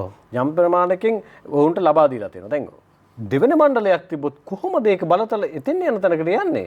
එහෙම නෑනේ. එහෙම නොත එකම දෙවන මණ්ඩලයේ තියෙන්නේ බලතල බෙදා හරින්න නෙවෙයි. ඔව් නියෝජනය තුල ක්‍රියාත්මක නෑ නියෝජනය උඩ තියෙනවනේ. නියෝජනය උඩ තියෙනවා. එතකොට සෑම පනතක් අනපනතක් රෙගුලාසියක් හදනකොටම ඒව අධීක්ෂණය කරන කණ්ඩායම මේගොල්ලෝ ඉන්නවා. එකක්. ඒ කියන්නේ ඔබතුමා යෝජනා කරන හරිය. දැන් අලුත් ව්‍යවස්ථාවක් හදනවා නම් ඔය කියන දෙවෙනි මණ්ඩලය දාපුවාම ඉන්දියාව මේ පැත්තෙන් කරන බලපෑම ජාත්‍යන්තර වෙන බලපෑම වියකිලා යයි කියලාද? නෑ මම එහෙම කියන්නේ නෑ. ඒක සමනය කර ගැනීම සඳහා ආණ්ඩුවට ශක්තියක් තියෙන්න ඕන. දැක්මක් තියෙන්න ඕන. පෞරුෂයක් තියෙන්න ඕන. එහෙම තිබුණොත් විතරයි ඒක කරන්න පුළුවන්. දැන් මම යෝජනා කරන්නේ මේ තවත් ක්‍රම තියෙනවා විකල්ප මම මේ දල වශයෙන් යෝජනා කරන්නේ අපිට එහෙම මණ්ඩලයක් තිබුණා නම් ඔය පළාත් සභාවල් වලින් ඔය කීන තරම් මහා විශාල සේවාවක් වෙලා නැහැ. මම දැක්ලා තියෙන හුඟක් පළාත් සභාවල අවුරුදු අවසානයේ 50%කට වැඩිය සල්ලිත් ආපුව හැවිලා තියෙනවා. සමහර පළාත් සභාවල 40% 50% වියදම් වෙලා තියෙන පරිපාලන වියදම් සංවර්ධනයක් වෙලා නැහැ. හැබැයි ඔය පළාත් විදියට කඩලා ඕක දුන්නාමනේ මේ රට බෙදෙයි කියලා ගැටලුවක් එන්නේ. ඔය ගැටලුව වළක්වන්න අපි මොකද කරන්න පුළුවන්? අපි බලතල බෙදන්න ඕන. දැන් ඔබ කිව්වා හරි බලතල පල්ලෙහාට යන්න ඕන. ඉතින් බලතල පල්ලෙහාට යනවා නම් අපි විශාල බලතල ප්‍රමාණයක් දෙන්න ඕන පළාත් පාලන ආයතනවලට.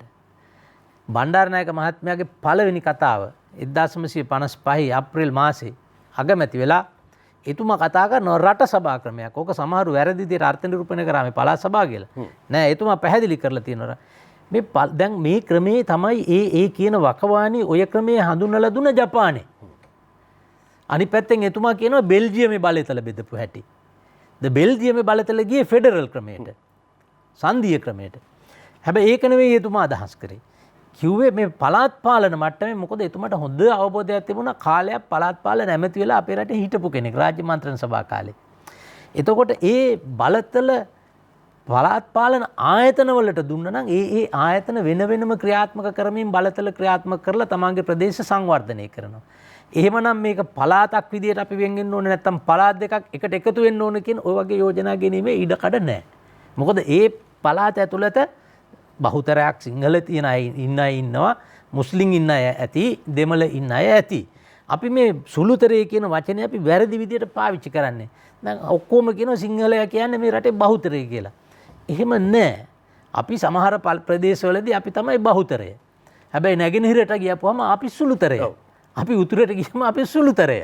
ඉතින් අපි ඒක මේ එක පොදියකට තියලා බහුතරය කියලා අපිට මොකද්ද තියෙන මට කියන්න දසුන් බහුතරය කියලා අපිට අන්‍ය ජාතීන්ට නැති වරප්‍රසාදයක් සහ අපිට තියෙන අයිතියක් මට කියන්න. සමහර තැන්වල අහිමිවීම තියෙනවා. අහිමිවීම විතරයි තියෙන්නේ. දැන් නැගෙනහිර පළාතට මම ගියා. සිංහල හැම ගමකම ඇවිද්දා. අනිත් ගම් වලත් ගියා. අඩු ගානේ ඒ නැගෙනහිර තියෙන එකම මඩ කලපු වගේ දිස්ත්‍රික්කවල එකම සිංහල ජනතාවින් එකම ගමකවත් අඩු ගානේ උප්පැන්න සහතිකේ මරණ සහතිකේවත් සිංහලෙන් ලියන්න බෑ. සිංහල නිලධාරියෙක් ඇත්තෙම නැහැ. ඉතින් අද අනිත් පළාත්වල ඉන්න සුළු ජාතීන්ටත් ඒ වගේ ප්‍රශ්න ඇති. අපි උතුරට ගියොත් ඒත් එහෙමයි, වවුනියාවට ගියත් ඒත් එහෙමයි. මේ සියල්ල කරන්න ඔබතුමා යෝජනා කරන්නේ අලුත් අනුක්‍රම ව්‍යවස්ථාවක්. ඒක එනවා නම් කොච්චර කාල සීමාවකින් සම්මත කරගත අලුත් යුතුද ආණ්ඩුක්‍රම කියලා ව්‍යවස්ථාවක් මේ දැන් ඔය කමිටු පත් කරලා ඕවැ යෝජනා ගෙනල්ලා කවදාවත් ආණ්ඩුක්‍රම ව්‍යවස්ථාවක් අවුරුද්දකින් ගෙන්න බෑ. පළවෙනි කාරණේ. දෙවෙනි කාරණේ අපේ රටේ දේශපාලන ඉතිහාසය අනුව ඒ ආණ්ඩුව පත් වෙලා අවුරුද්දකට පස්සේ කවදාවත් ආණ්ඩුක්‍රම ව්‍යවස්ථාවක් සම්මත කරගන්න බෑ. දේ අනුව මේ ආණ්ඩුවේ තියෙනකම් කවදාවත් අලුත් ආණ්ඩුක්‍රම ව්‍යවස්ථාවක් සම්මත වෙන්නේ නැහැ කියලා ඔබගේ මේ වැඩසටහනේ ගලේ කෙටු අකුරක් වගේ ලියලා තියෙනවා. අපි බලමු. අපි බෙහෙවින් ස්තුතිවන්ත වෙනවා ජනාධිපති නීතිඥ පාර්ලිමේන්තු මන්ත්‍රී ආචාර්ය විජේදාස රාජපක්ෂ මහත්මයාට කෙටි උත්තරයක්. අවසානයේ යම් තැනකදී මේ සිස්ටම් එක චේන්ජ් කරන්න බැරි වුණොත් ප්‍රතිපත්ති දේශපාලනයේ තව රැඳෙන්න බැරි වුණොත් මොකද්ද කරන්න හිතන්නේ? මට කරන්න ඕන දේවල් ඕන තරම් තියෙනවා දේශපාලනේ හැර. හැබැයි රට වෙනුවෙන් මගෙන් ඉටුවේ යුතුයකමක් තියෙනවා නම් ඒක මොන දේශපාලන පක්ෂද මොන නායකයද කියලා මට අදාළ නැහැ. මැරෙනකම් මේ සේවය මම කරනවා. මේක මගේ රට. මට පක්ෂයක් ඇත්තටම නැහැ. ඒ අර්ථයෙන් ගත්තම මගේ පක්ෂය තමයි ශ්‍රී ලංකාව. මගේ පක්ෂය තමයි මගේ ජනතාව. අපේ රටේ ජනතාව. ජනතාවට සේවයක් ඉටු කරන්න ඕන විජේදාස රාජපක්ෂ 2025 ජනාධිපති අපේක්ෂක වෙලා ඉන්නත් පුළුවන්. ඒක මන් දන්නේ නැහැ. ඒක අහන්න ඕන ජනතාවගෙන්. මම බලෙන් තනතුරු ඉල්ලලා යන්නේ නැහැ කවදාවත් ගිහිල්ලා නැහැ. පාර්ලිමේන්තුවටවත් ගියේ මං ඡන්ද ඉල්ලලා නෙවෙයිනේ. බණ්ඩාරනායක මැතිටියේ මට ආරාධනා කරා. ඒකත් කියන්න ඕන. එතුමියගේ ඒ කාලේ තිබුණා දේශපාලනයේ යම් අඩුපාඩුකම් තියෙන්න ඇති. හැබැයි ඒ වුණාට එතුමියගේ තිබුණා විශාල ප්‍රතිපත්තිමය දේශපාලනයක්. මම අදටත් ගරු කරනවා. අපි අපේ අතීත දේශපාලන මුතුන් මිත්තු ගැන කතා කරන්න ඕන. සේනානායකවරු මේ රට පාලනය කරා. බණ්ඩාරනායකවරු මේ රට පාලනය කරා. කිසිම කෙනෙක් මහජන මුදලක් සතයක් කවදාත් හොරකම් කරලා නැහැ. අල්ලසරන්නේ නැහැ, පගාරන්නේ නැහැ. බෙහෙවින් ස්තුතියි පාර්ලිමේන්තු මන්ත්‍රී ජනාධිපති නීතිඥ ආචාර්ය විජේදාස මහත්මයානි විජේදාස රාජපක්ෂ මහත්මයානි අද තීරණයට සහභාගී වීම සම්බන්ධයෙන් කරුණු කාරණා ගණනාවක් සම්බන්ධයෙන් ගැඹුරින් සාකච්ඡා කරන්න. එක පැත්තකින් ඔබේ හැදෑරීම තුළ වටිනාකම් බොහෝමයක් සමාජගත කරන්නට අපිට හැකියාව ලැබුණා. ආයිබන් කියලා වැඩසටහනින් සමග බොහොම ස්තුතියි ඔබතුමාලගේ ආරාධනාවට. අපි තවත් දවසක මුණ ගැහෙමු. සමුගන්නවා යලි මුණ ගැහිම ලබන පදාදා රාත්‍රී 10ට තීරණය. ආයිබන්.